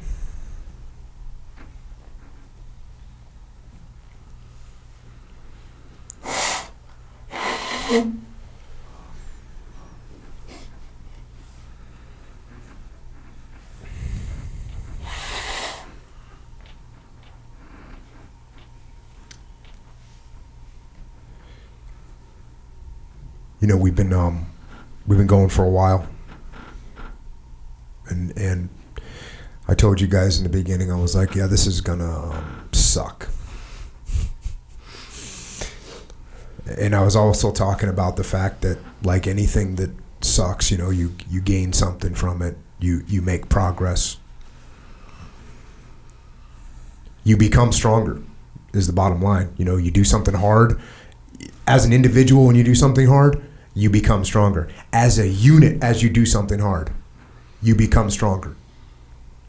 These things that we go through make us stronger. They make us better. And, you know, before we close out, you know, I don't know if you guys want to have one last thought, you know, about Jason, about his impact on you and the decisions that you make now in your life. Bill, what do you got, brother? I occupy myself with 4 kids, 2 acres, and a small farm. I didn't grow up hunting, but when I got out of the Marine Corps, I took up hunting. I got into it. I got my certificate and then went out and applied more or less my infantry to hunting. I found that the more time I'm in the woods and the more time I'm out there, it's so quiet that I can find myself and I can find peace. And when you get, is it a challenge though when you're climbing up a hill? If you love that hill, does that really work? Is that, you get to the top of that hill and I'm up there because Jason, I've got kids to teach and to teach how to hunt, and they love the idea of it all. I've got things to do now because of Jason. I've got a life to live. I've got 4 to raise, and I got my best friend that helps me. And she's an incredible woman altogether on her own. That's,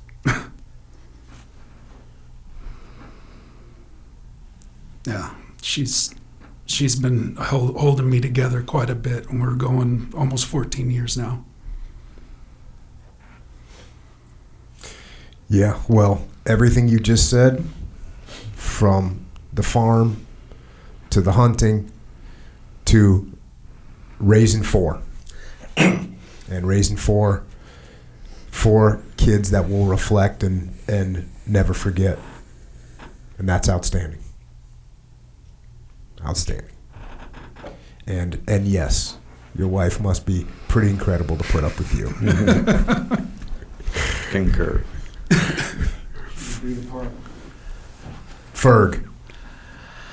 This definitely sucked, and I knew this was going to, but I think you gotta look at the big picture and tell his story, everything. And just like on that dusty road that day, these 3 still have my back, and it was tough for all of us to be here today, some more than others. And the main thing is just don't take things for granted, to be grateful. These guys have families, kids, great lives because of the sacrifice what Jason did. We all know that's the greatest act of humanity I've ever witnessed or probably ever will. But it's like his legacy lives on through these guys and what they stand for. And, you know, just try to take that strength sometimes and go forward. But it's amazing with veterans what happens on a grassy knoll, in a wadi, in a valley, on a dusty road, on the Syrian-Iraq border will live with us until we die. And it's, I don't know, the brotherhood helps. And, you know, we love and we miss Jason. Happy birthday, and thank you for having us. Honor to have you guys. Kelly, boot, which I guess you got promoted from boot after you got your freaking arms about blown off. You almost made it past boot. That's outstanding. You know, for me, my path was it was long. You know, after I got hurt and healed and deployed again and came back, I was very, very, very self-destructive. I thought I was invincible. But I was lucky enough to wake up and move on. And a lot like Bill, I found a woman in my life who supports me unconditionally, but challenges me to not be crippled by what I've been through. Otherwise, I probably would be. She pushes me to get help and to do things for myself, but at the same time, she requires me to be selfless and be present and not get wrapped up in the wash. So I'm very fortunate for that. And then because of Jason, I have a little 7-year-old who is my best friend. You know, we run amok together, drive mom crazy, laugh, wrestle, hang out, fucking live. I get to live because of him.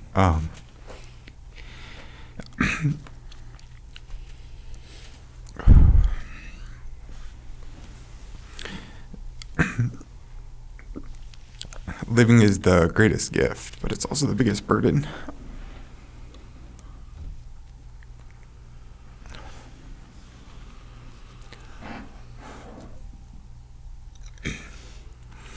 I've gone through a lot of nights where I wish I was the one. I was the boot. I should have taken the grenade, you know? But because of my family, I don't wish it anymore. So.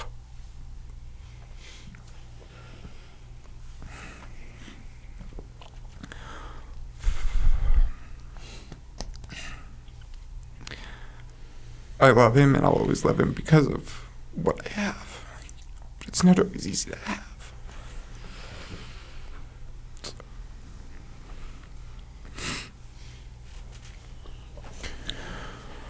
Well, you know the best thing to do with that gift he gave you, and you know that every day. Enjoy it. Absolutely.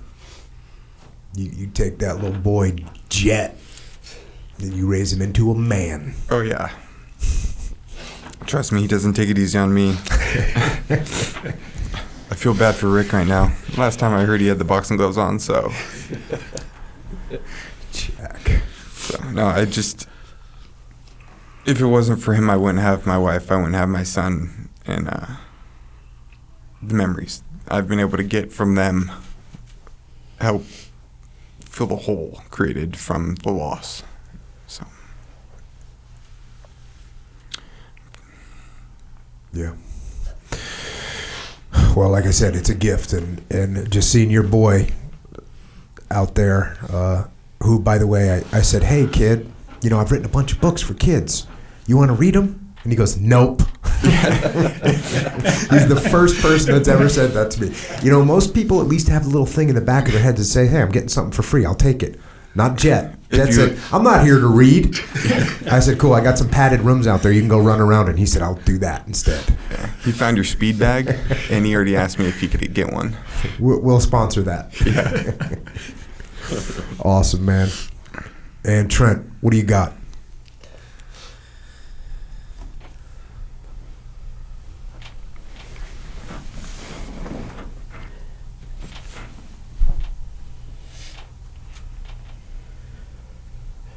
When we were on post-deployment leave between OF1 and OF2, we just came back from Carla. My XO, Rudy Salcido, was battalion officer of the day one day. I was down in Palm Springs at my house. He calls me up and he said, hey, sir, 3-4 just dumped 34 Marines on our doorstep. There's 34 Marines from our sister battalion who don't have enough time with 3-4 to deploy with them, so they're cross-decking them to 3-7, and they'll deploy with us. So some of those Marines are going to be coming to Kilo. I said, all right. And on the first day back from that leave block, at the end of the day, I had First Sergeant hold a company formation up by the barracks. Because we had 7 new NCOs, 7 new corporals came to us from 3-4. We got 7 of those. And I wanted to formally welcome them to the family. So we held the formation. I welcomed them aboard, and I turned over the formation to First Sergeant. And I had him send me those 7 NCOs. So I stepped back a bit from the formation, standing there in a ditch outside the barracks. And I felt it was important to say something to him, something significant. So I told him the same thing that I told Kilo the day I took command in Karbala back in early June of '03. I told him I believe in 3 things as a Marine.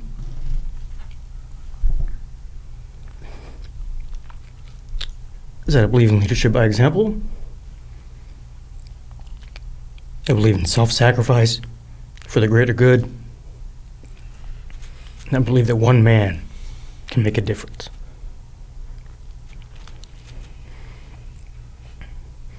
That's what I'm expecting from you, and that's what you should expect from me.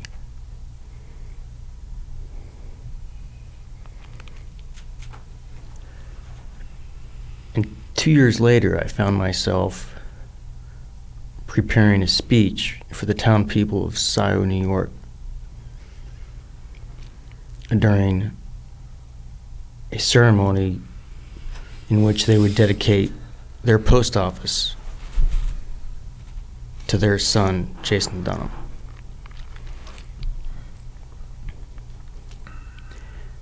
And Dave Fleming was there, Rudy was there. Several Marines were able to make it up for that. And Dave had been his platoon commander for a short time with weapons before he reorganized the company. And Dave was sharing with me the memory of some anecdote during that time. And it stirred in me the memory of my talk with those 7 NCOs that day. And one of those 7 was Dunham. And I realized in a flash that in that moment of utter selflessness, that he embodied the very essence of those 3 virtues. Leadership by example, self-sacrifice for the greater good, and one man making a difference.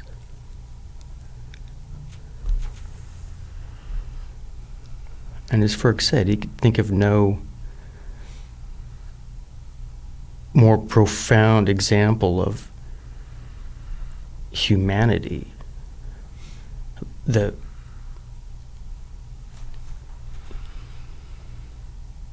acme of human existence.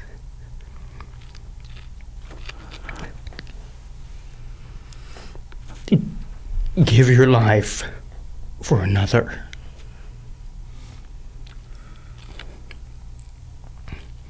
Hampton's got 3 girls and a fucking boy named Jason.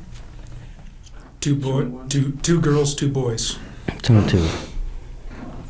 Melanie, Addison, William, and Jason.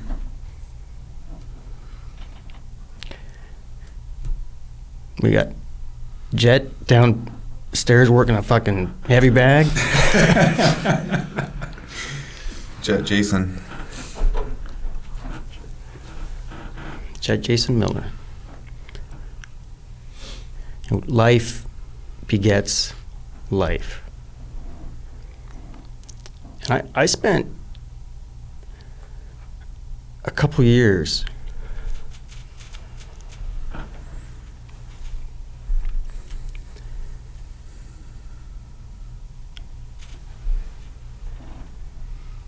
of awkward years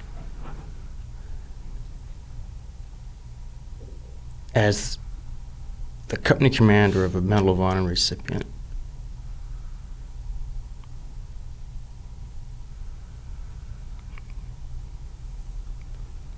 Something I didn't want.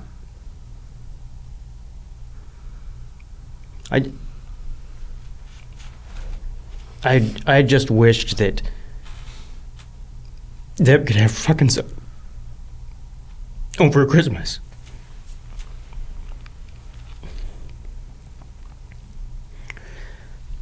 And then one day, I walked up a pier at Bath Iron Works in Maine.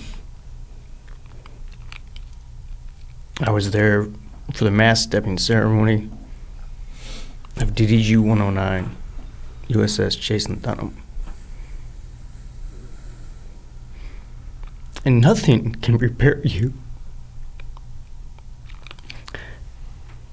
to see your Marine's name on the transom of a fucking naval vessel.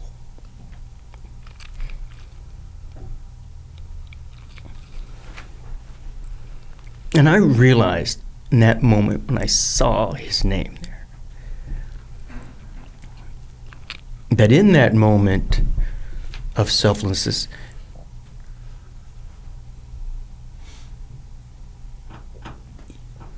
he transformed an object of personal protection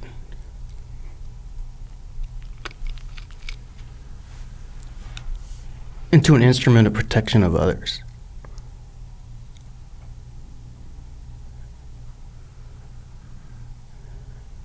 And in that moment, his actions have created far-reaching consequences that he never could have duplicated in life.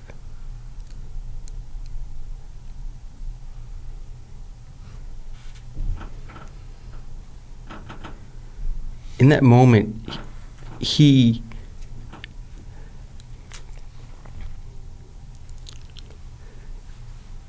was born into the heritage of our Corps. And his example will stand alongside of the countless others who've created that heritage and will continue to inspire Marines and sailors and anyone else who hears his story for years and years and years.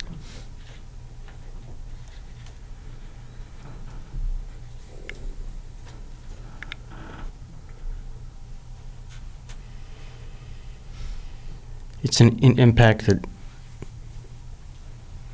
I still can't fathom.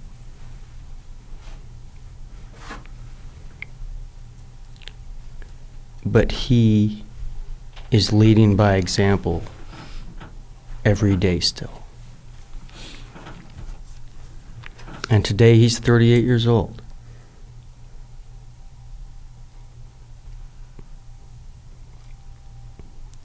On the 244th anniversary of the birth of our Corps.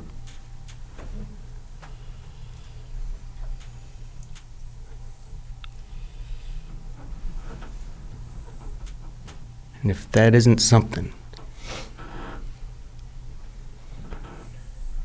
I don't know what is.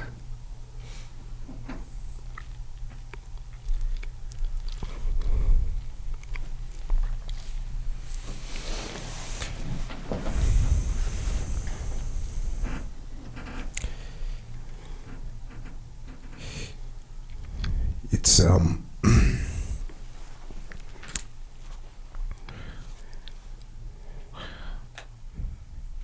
it can be, use the term overwhelming.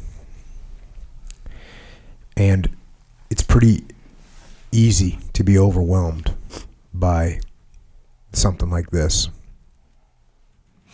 It's easy to be overwhelmed by an act of such selflessness, to make the ultimate sacrifice. It's easy to look at that and get overwhelmed by it. And maybe think to yourself, well, that was something else. That's something I don't understand. That's something I can't relate to. That's something I don't need to think about. And I would actually say to you, no. That actually is something you should think about. That actually is something you should relate to. That is something you should try and pursue every single day. To think about every single day that there's a person,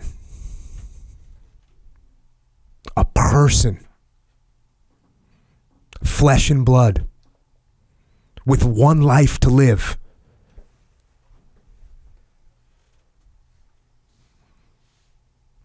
and who gave his life for his friends.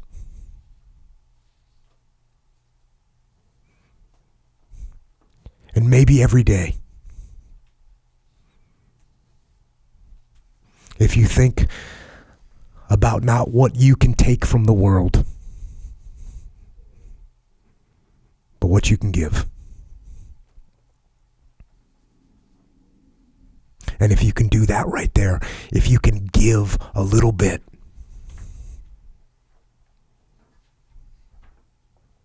and reflect a little bit of Jason Dunham back into the world,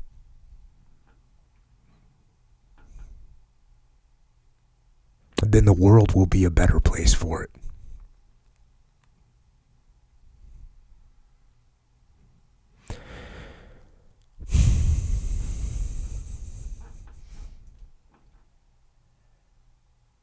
And with that,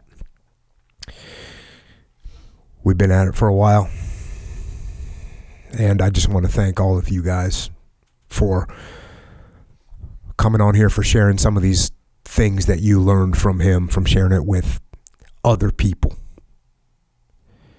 And thank you all, of course, individually for what you all did. I could talk to each one of you individually, separately, for hours to hear about what you guys have been through, what you've seen. So thanks for your service and sacrifice, but thank you for coming here and for honoring your brother. Not only in the ways that you're living your lives right now, raising your children,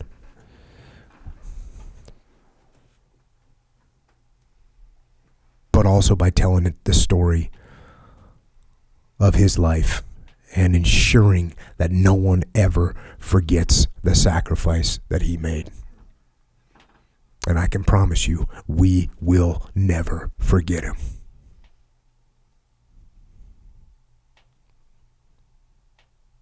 So thanks for coming on. Happy birthday to the Marine Corps. Happy birthday to Jason Dunham.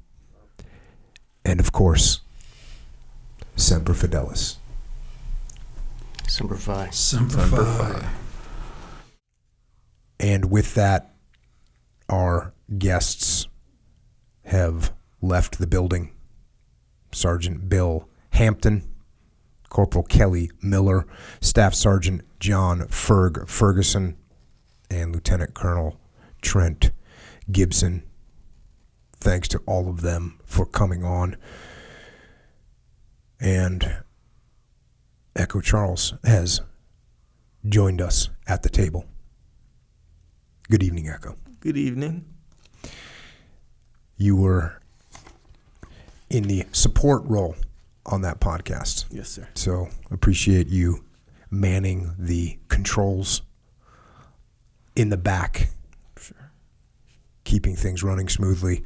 Obviously, an honor for us to be able to sit here and talk with those men. And once again, when we turned off the recorders and we were kind of helping those guys, get on out of here and all that, they all had places to be and whatnot. But, you could see that they were happy to come on and happy to share the story. And I said, guys, and I never really thought about this before, but I said, guys, imagine if you could sit down and put some headphones on and listen to the platoon commander, the machine gunner, the platoon sergeant that was out there with John Basilone. Imagine if you could do that. Imagine what that would mean to you. And that's what it is like for them to come on here and share the story of Jason Dunham. So it's an honor for me to be sitting here and to be able to meet with those guys and share that story, heavy as it is. And I know it's one of the heaviest stories that a person can share.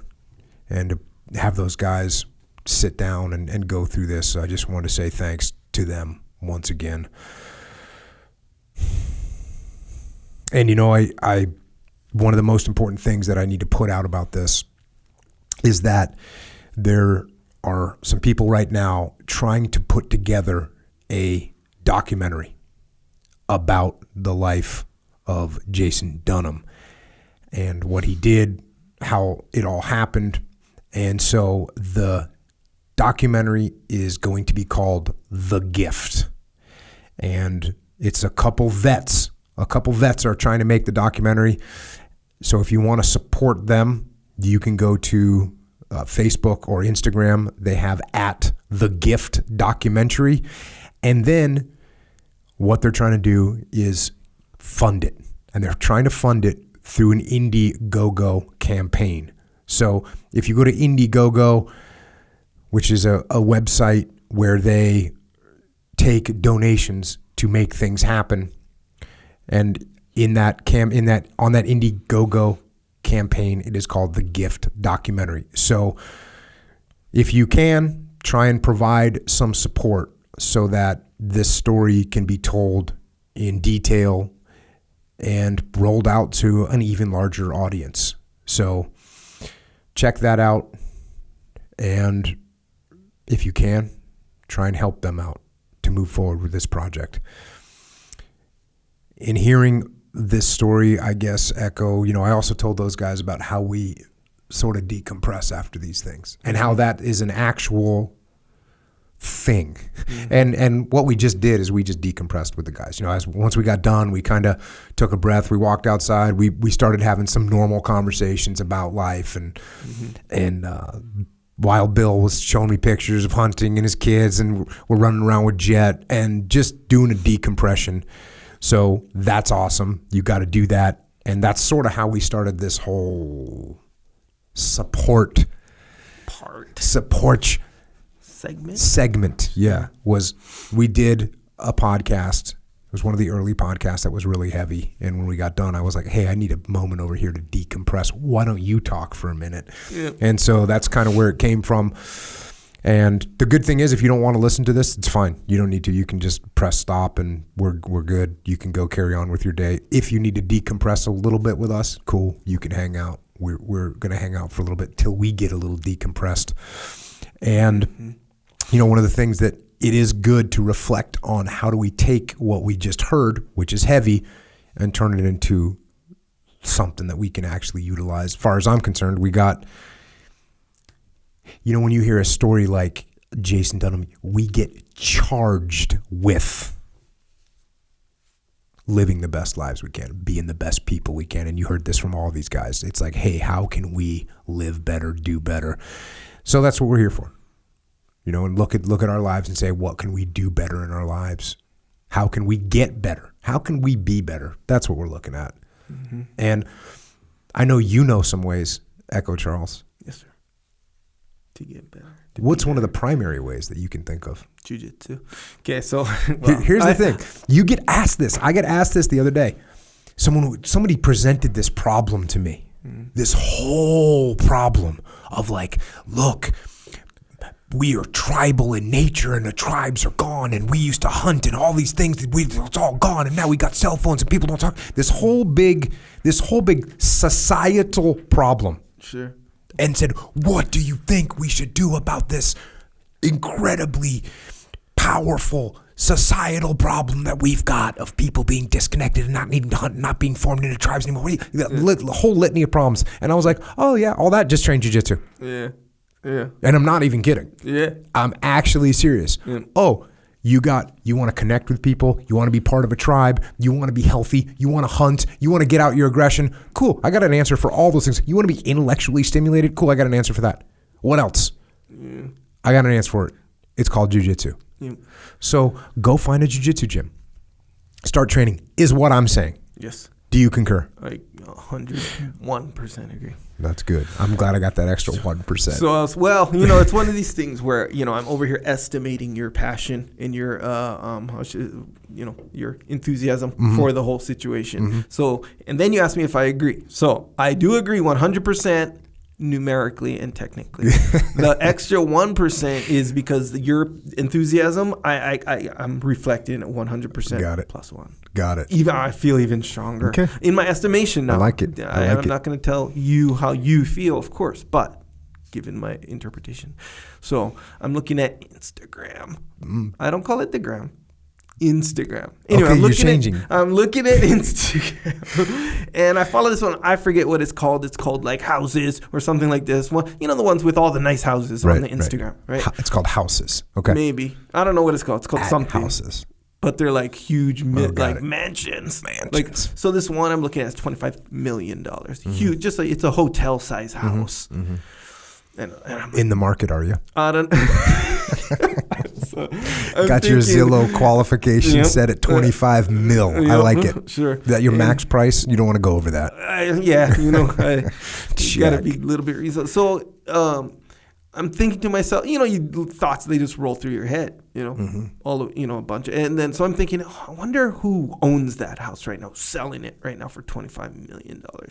Who owns a $25 million house and why? And what are they doing in there? Do they have mats? Do they have mats? Sure. Are there pull-up bars? Yes. So, yeah, sure. Yes, that too. But at the end, I concluded with this sort of thought that drifted me off of the current house I was looking at. I was like, okay, what kind of money do you have to be like, sure, I'll buy that $25 million house. So let's say you have $5 billion. Let's just say, for example, whether you think that's a lot or not, $5 billion. The average person, namely me, does not have $5 billion. I don't have $5 billion. Would $5 billion make a difference in my life financially? Well, yeah. But what if someone offered you, this is just a thought I arrived at, what if someone offered you $5 billion? So you could afford to buy that house, by the way. Put as many mats as you want to say. What if they offered you $5 billion? But here's the thing, you could never train jiu-jitsu again. We have no reason for the mats in the house. Yes, no reason. But so would you take that $5 billion? And I'll tell you why not. Yeah. Not only on the premise and principle, but also then you're putting your soul at hazard. Totally. You can be bought now. Yeah, you sold out. There is that. Because next thing they're going to be coming. No, don't. I'm not. That's a slippery slope. Oh, yeah. It's a slippery slope. Well, so don't give up the jiu-jitsu for anything. No amount of money. Yeah, no amount of money. Don't give up yourself. Yourself for money. Right. Yes. For money. But that aside. By the way, $25 million house in California. Just FYI, 1.1% sales tax or property tax. You're paying over $250,000 a year in property tax on that property. Yeah. So just FYI, if you're in the market for the $25 million house, think about how you're going to cover that tax scenario, because it's not a good scenario. Right. So if you have $25 million in the bank and you'll be like, hey, I'll just buy the house and I'll be good. Yep. I got $25 million. It's just in the form of a house. No. There's going to be some taxes on that one. Yes, a lot of them. It's going to be hardcore too. So, but, okay, you got it. I dig it and I agree. Don't sell your soul for money. No. Don't do that. Just the fact of you selling your soul for money, that's a bad thing. I get it. It actually made me angry as you approached the offer, which I kind of knew was coming. Yeah. That actually made me mad. Oh, that part of it. Just the fact that you were going to approach me with that was making me mad. Yeah. You think you can buy me? Yeah. Okay. Well, technically, I was not approaching you. I approached myself with it when I was laying in bed looking at Instagram houses. But nonetheless, here's the question: is would you do it? That the soul selling thing aside, principally. The principle of that aside, would you do it? Like basically you're giving up jiu-jitsu for something massive in your life, some massive like improvement in your life. Thing is, no, I wouldn't. And I didn't even have to think about, no ways. That's like saying, would you kill your mother kind of thing? Well, I guess it depends on who you are, but it's like one of those deals where it's like no amount of money, and that's just to train. Not to mention, like, you lose all your jiu-jitsu knowledge or something. Well, I was thinking about a lot of things. Yeah, you went deep on this one. Nonetheless, I'm glad you're sitting around thinking about this kind of stuff because I'm not. I'm over here trying to make things happen, but it's all good. Yeah. So, hey, so... okay, so we're going to keep training jiu-jitsu. Yes. We established that point. That's how much jiu-jitsu means. $5 billion price tag on it, at a minimum. Not even close. Check. All the money in the world. No, negative. Nonetheless, and people who train jiu-jitsu, they know this stuff. Maybe they have that feeling, maybe they don't. Nonetheless, jiu-jitsu in your life, improvement, 100% improvement, if not more. Agree? Or concur? 101%. Boom, there you go. So when you do jiu-jitsu, when we do jiu-jitsu, we're going to wear the gi because we're not doing just no gi, right? Yeah. Maybe you could, I guess. But you could. When you get we advise. Get the Origin gi, 100%. Various options there. So originmain.com, this is where you get all this stuff we're about to talk about. Originmain.com has American-made stuff. Which reminds me, we were talking on the podcast, with this crew that was in here about what these young Americans do stepping up and making something. It's also, we got young Americans in our workforce, and guess what they're doing? Stepping up and rebuilding the country. Up in Maine, what do we got? We got Americans of all ages up there working, bringing manufacturing back to America. So you don't necessarily have to go overseas to represent, to support our country. You're here in our country, building our economy. That's what you're doing. Yeah. And if you want to help build our economy and bring manufacturing back from overseas and rebuild communities that were devastated, go to originmain.com. Get a gi, get a rash guard. By the way, for no gi, get a rash guard. You can get jeans. Yes, sir, you can. Yeah. Now, if you're an American, we know factually you have jeans, probably 3 pairs, maybe at least more. Yeah. Middle. Get a pair of jeans. Don't just settle on a pair of jeans made in China. See, yeah, and I was going to say something like that too, but I'm like, wait, but I don't want to disparage China as a but here's the thing though. When you look at your gi, or your jeans, like, man, there's a different, because I have other jeans. Yeah. Let's face it. I'm old school. You do, huh? You didn't put those in the fire. Okay, no, cool. Not yet. That's cool. But you look at it, and one is made straight up. The cotton, one is made in America, grown in America, from the seeds, from the cotton, all that stuff. One is that, and then one is sort of made in China. How you said it. It's like, man, you kind of want to throw them away. You see what I'm saying? So it's like, okay, I'm going to choose. Hey, look, I dig it. Like if you're going budget or something like this, like super budget, and I get it. But let's face it, at the end of the day, you don't want that one. You want the American-made ones. I think we do. You want to support freedom. That's part of the whole gig, yeah. America. You want to support democracy, you get yourself a pair of Origin jeans. I think so too. Yeah. I think that's what we're talking about. Yes, sir. T-shirts. If you wear joggers, which I don't. Good idea. So I'm not going to sit here and tell you to get joggers. I don't wear them. I think you should wear joggers. And when I wore joggers, one time I tried them on, was laughing. And I showed my family, and they were laughing. And my wife was like, please. And I said, no problem. And I took them off, never to be worn again. But you wear joggers. Well, I wear them a lot less now because... Jeans? I don't know. Yeah, probably because the jeans. I've been wearing the shorts. Origin shorts, by the way. Shorts. But I wore joggers the other day when I was working out. Working out joggers are good, especially for jogging. Imagine that. But I don't do as much jogging anymore. Unless I was wearing them the other day, working out. But I don't wear them as much. I wear the shorts, Origin shorts, like I said. Sure. Anyway, other stuff too. Supplements. Okay, so supplementation. It's just been proven. It's like, what do you when you bang your head against a brick wall, right? That expression. Yeah. I'm accidentally doing that every time. Like I'll forget to be in the routine of taking the krill oil and the joint warfare. I'll forget. Yeah, then I'll get these aches and I'll be like, and then you remember, I'm not as consistent. Right when you get back consistent, all your little pains go away. It's for real. Yeah, so it's like, okay, me forgetting to take it, a day, 2 days, 3 days, 4 days, or whatever. Just that little thing is jamming up my whole physical element of my whole thing, and it's essentially just remembering. So what you need to do is you need to take some discipline or discipline of any kind, which will help your motor neurons or your neurons in your brain to remember to take your other supplements, so you don't get aches and pains. Here's why, and I kind of analyzed it literally 10 seconds before I started talking about it, which is scary. Yeah, well, that's my typical time of analysis before stuff. So what I do is I take, and I'm good. I don't have any aches and pains. So why it won't be on the front of my mind? You see what I'm saying? Yeah. If I do have an ache, I'm I better take this joint warfare to freaking help this problem I have. No problem. Forget about that thing. What do you call it? Out of sight. Out of sight, out of mind. Out of mind. Check. Unless. So get that. Get some of that. Get some milk for your additional protein that literally tastes like dessert. Yes. My daughter, I got 2 daughters in college right now. She sent me we'll call it a text message. Sure. That was a picture of a peanut butter milkshake. And of course, since she's a 18-year-old girl, the caption on it said, literally a peanut butter chocolate milkshake. Literally. That's what she wrote. And then she called me to tell me about it. Okay. She said, that's a lot. She was like, Dad, it's literally. Yeah. She said it's literally. She mixed it with coconut milk, regular milk, ice cubes, peanut butter milk. Literally, a peanut butter chocolate milkshake. Yeah.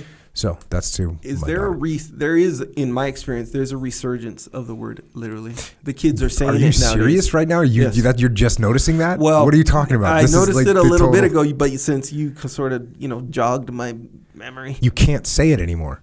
Don't say it. Well, it's off limits now. Why? Because that's what kids. That's what my 18 and 20-year-old daughters say. Right. So people can think that you're trying to be trendy saying it, or they just think you're dumb. Yeah. Because what I do with my kids is I won't even say any other part of the sentence. I'll just say literally. Yeah. Well, I wouldn't recommend that. But here's the thing about the word literally. Yes. It has another definition now. It's just like an exaggeration of emphasis. Yeah. It's like it doesn't mean literally anymore. That happens. That's crazy. That's the way the English language evolves. That's why when I was studying English, I realized English was like jiu-jitsu. Because it adopts other words from other languages and they become a part. And the words that are in the language can morph and change as needed.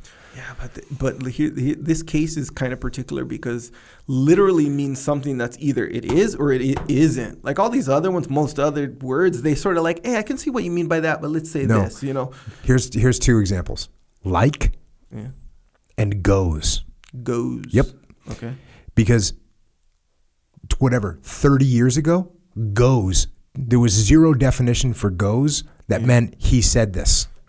All right. Yeah, because now it's, then he goes. And then he was like, yeah, and then she was all. Those are the 2. Yeah. So there you go. Oh, yeah, that's another one. All. She was all like this. She goes all like this. Well, here, yes, but I mean in a different way because literally means something. It's like turning the word yes into no officially. You know what I'm saying? So literally means literally. There's no version of literally. Either it's literal, the literal sense of something, or it's simply not. There's no in between. Yes. See what I'm saying? Yeah. But now literally doesn't mean literally anymore. Literally. So literally just means very much so, or I felt it very much so. See what I'm saying? And the kids, they're researching that definition. That's how they're saying it.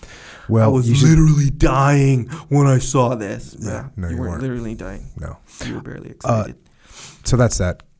That is get originmain.com and get some Jocko white tea while you're there, which will literally give you an 8,000-pound deadlift. So there you go. Yes. In the first and foremost meanings of the word definition, so true. Literally, you will actually and literally be able to guaranteed deadlift 8,000 pounds. Yep, cool. 100%. Also, when you get The Gift of Valor, or any other books. We got it on the website, jockopodcast.com. In a little section says books from podcasts, from the episodes. Also, we have a store. Jocko has a store. It's called Jocko Store, and it's at jockostore.com. Got some stuff there if you want to represent. T-shirts and whatnot. Discipline equals freedom. Hoodies, light and heavy. Rash guards. Rash guards. More rash guards. Yes, representative more directly of the path. Mm-hmm. We saw some representation today out on the mat. Saw it. Noticed it. Check. Hats, hoodies. What else? Just some good stuff on there. So yeah, check it out. JockoStore.com if you want to represent while supporting while on the path. That's where you can do it. Big time. Also, subscribe to this podcast if you haven't already. I'm not going to say you have to subscribe, and I'm not going to say I wanted you to have to subscribe. I'm not saying that. Mm-hmm. I'm saying if you want to subscribe, subscribe. Fair enough. And also if you want to subscribe to the Grounded podcast. Mm-hmm. We actually have another podcast, if you can imagine that. We talk about life. We talk about jiu-jitsu, and it's a little more free-flowing, we'll say. A little more light. What was it? Lighthearted. That was the term. Yeah, okay. So that's the Grounded podcast. Yeah, it's a little bit more like the format, I guess, or the content isn't like as, I don't know, for lack of a better word, heavy or even official, or varying levels of officiality, But it's more, you'll go off on tangents and whatnot. And then there's the Warrior Kid podcast, yes, which someone told me on Twitter that it's been so long since they got a Warrior Kid podcast that their kids stopped asking about it. So that hurts, and I'm working. I recorded another one, so we should probably just release those couple. Yeah. And then you've got Warrior Kid soap at irishoaksranch.com. If you need to stay clean, you might as well use the soap that young Aiden, the Warrior Kid, is making. And then don't forget about YouTube, which we have a YouTube channel where you can see what Bill Hampton, Kelly Miller, Ferg, and Trent Gibson, you can see what everyone looks like during this podcast. And also Echo Charles makes highly enhanced videos with lots of explosions, special effects, and other, what's it called when you make the words move around? Typography? Yeah, typography. Yeah, typography. He does a lot of that too. Kinetic typography. There you go. Yeah. So you can check that out. There's a lot of people watching the YouTube. We have a ton of videos. We have a lot of videos. Yeah, there's a lot of videos. Yeah. I don't know the number, but it's a lot of videos. Yeah, you can check for that number. Yeah, because we do excerpts as well on there. That's why. Oh, like little excerpts of this. Yeah, What's weird is most people, when they think of an excerpt, they think 2 minutes. Well, and for some reason, when you think of an excerpt, you think 14 minutes. Sometimes, yeah. You know why? Because the definition of excerpt just changed when I started uploading stuff. Just like literally. It literally changed. Excerpts. 13 minutes. That's part of the definition now. Sometimes. No. I have a thing called psychological warfare that is short, very, very short things, 1 to 2 minutes long, that you can press play on your recorder or whatever, iPhone, Android, Samsung, whatever.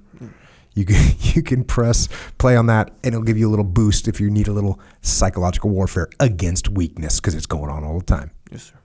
MP3, wherever you get your MP3 plus stuff, there it is. We got Flipside Canvas as well, which is visual cues, visual spots to help you overcome psychological weakness. Or if you just want really badass stuff hanging up in your place of work or home, my brother, Dakota Meyer, is making those down in Texas, made in America. So get some of that. We got some books. This book right here that I referenced and read a bunch from today on this podcast, it's called The Gift of Valor, A War Story by Michael M. Phillips. And you could see, I read a tiny fraction of the book, and even with the 4 guys that were there in the room, there's still details that this book goes into. Michael Phillips did an incredible job researching this. He says he interviewed every person that's named in the book he talked to. So think about that. And there is name after name after name. So fantastic book. Check that one out. And then, of course, I have a new book coming out. It's called Leadership Strategy and Tactics Field Manual. It is coming out January 14th. Here's the deal. If you want it, order it now for 2 reasons. Number 1, you'll get the first edition, which you want. Yes. And number 2, you'll get it when it comes out. Otherwise, if you don't order it now, you're going to be on that group of people that get hit that week. They go, oh, it's out now. I'm going to press buy right now. Mm-hmm. And then they press it and it says, oh, shipping in 3 weeks. Mm-hmm. Why is that? Because it's sold out. Why did it sell out? Because you didn't press buy that thing, pre-order. That's what you need to do, pre-order. So pre-order, that way also, look, I'm not going to say anything to you. When you bring that book to me to sign, I'm not going to say, oh, I'm not inspecting, really. Right. Externally, you're not. But they did. In this particular one, they made for me, it literally says, on the inside flap, it says first edition. Nice, okay. They did that for me. Good. So that way I don't have to be all obvious about it, but I'm going to know where you stand. What are you going to do? Are you going to let's say you're like, hey, Jocko, sign my book or whatever. And I'm just going to initial next to it. Yeah, or like circle it. You know what TSA does? They do like a little check of your boarding pass, and they do a little initial next to it. Yeah. I'm just going to do that. Like, oh, first edition, cool, you're good. Oh, okay. So I'm not going to throw it in your face. So you're not going to point out the second edition, third scenario. I'm not going to call people out for it, but I'm going to know, and they're going to know. Yeah. We're all going to know. And you're not going to feel comfortable. You're going to go to like initial the second edition, then you're going to like overtly like not do it. That's I'll be like, and I'll just give you a little signature over here. That's fine. I don't not like you, but we all know where you stand. So if you want that Leadership Strategy and Tactics Field Manual, you've now read it. Yes, sir. I have. Where are you at? Evaluation wise, here's the thing. I don't want to run the risk of disparaging any of your other books, but I'm saying this seems to be the front runner. Sorry, guys. Ouch. Well, here's the thing. Cold-blooded. Extreme Ownership, I didn't get to reading until I already knew Extreme Ownership. Okay. You know what I'm saying? Yeah. So I'm reading. I'm like, cool. I know. Cool. I didn't say I know, but I get it. It was familiar. Mm-hmm. Then Dichotomy, I was like, okay, this is impressive. I dig it. But you did always talk about that. Yeah. No. So I'm not saying this wasn't the case for this, but just the way it's laid out in this cohesive way. This is like, it seems like a little bit more like, given the time that I wrote or read it, given the sequence of how like the chapters are or whatever, given my very specific experience, I enjoyed it a lot better. Sorry. That's the truth. It's good. Check. You're going to be dead to Leif, but that's all. I know, bro. I know. Sorry. Oh, that's cold-blooded. Also got some kids' books. Way the Warrior Kid 3, Where There's a Will. That is out there, and that means we also have Way the Warrior Kid, Mark's Mission. Also, those 2 books are available. It's a series. And then we got Mikey and the Dragon for the little ones. Order that. Get it. And then we have the original Field Manual, Field Manual 001, which is called Discipline Equals Freedom, which is still a great book to get for people that you know. I mean, I can't even narrow it down. I was going to try and narrow it down, but then I'm like, well, is it the person that's on the path, off the path? No, it's like everyone. Everybody, yeah. Everyone. Yeah. So there's that. And the audio version of that is actually on MP3. And we have people that are wondering Leadership Strategy and Tactics. Yes, I am reading the audio. So there's that. We also have Extreme Ownership and Dichotomy of Leadership, the first books I wrote with my brother Leif Babin, who, contrary to what Echo says, those books I'm saying at all. are powerful. That is literally not what I'm saying at all. Yeah, well, it kind of sounded that way. I understand. By the way, no big deal. Extreme Ownership is like the number one selling business book since it came out. Yeah. But apparently that wasn't good enough for you. But from my very specific experience, I'm just saying, how like, let's say you eat, sushi. Just own it, dude. Just own it. Okay. You should have learned from that book. Just own it. In the spirit of accuracy, maybe I won't own it as much as maybe I should. But nonetheless, I was telling the truth. Given my time and my personal experience, it gave me If anyone's more, wondering like, what backpedaling sounds like, this is it. Leif's not buying it. Check. And the Dichotomy of Leadership. Those books are the roots of the lessons that we learned in combat that you can then take and apply to your business, to your life, to your world. We also have Echelon Front, which is our leadership consultancy, and what we do is solve problems through leadership. Go to echelonfront.com. If you want to have me or any of the team come and speak at your company, go to echelonfront.com. Don't Google Jocko speaker, because they're going to get through a speaker's agency, and it's a middleman. You don't need the middleman. You can go to echelonfront.com. That's my company. And we will get it booked and come and make it happen. We also have EF Online, which is online training for leadership. And it's efonline.com. This is how you can get your entire company aligned behind the same leadership principles. So check that out if you need it. We have the muster coming up. The next one that we're doing is December 4th and 5th in Sydney, Australia. Listen, every time I say we're going to Sydney, Australia, 100 people ask me, what about Brisbane? What about Taiwan? What about, they ask me all over Southeast Asia. And as a matter of fact, a guy just wrote to me on Twitter, only, because I said, no, we're only going to Sydney. And someone said, only going to Sydney is like doing a tour of the New York, of a tour of the United States and only going to New York. And I haven't responded yet, but that's actually what we do. We only, like we did one muster. Oh, we did it in San Diego. The next year we did another muster. We did it in New York, and then we did another one. We did 2 the next year, something like that. So the guy's right. That is what we're not going on tour. Right. We're not a rock band. As much as we may be feeling like it, we're not a rock band. We have jobs, and the jobs are Echelon Front. So we're out working with companies all the time. What we do is occasionally we take the time to go and do an event for a large group of people.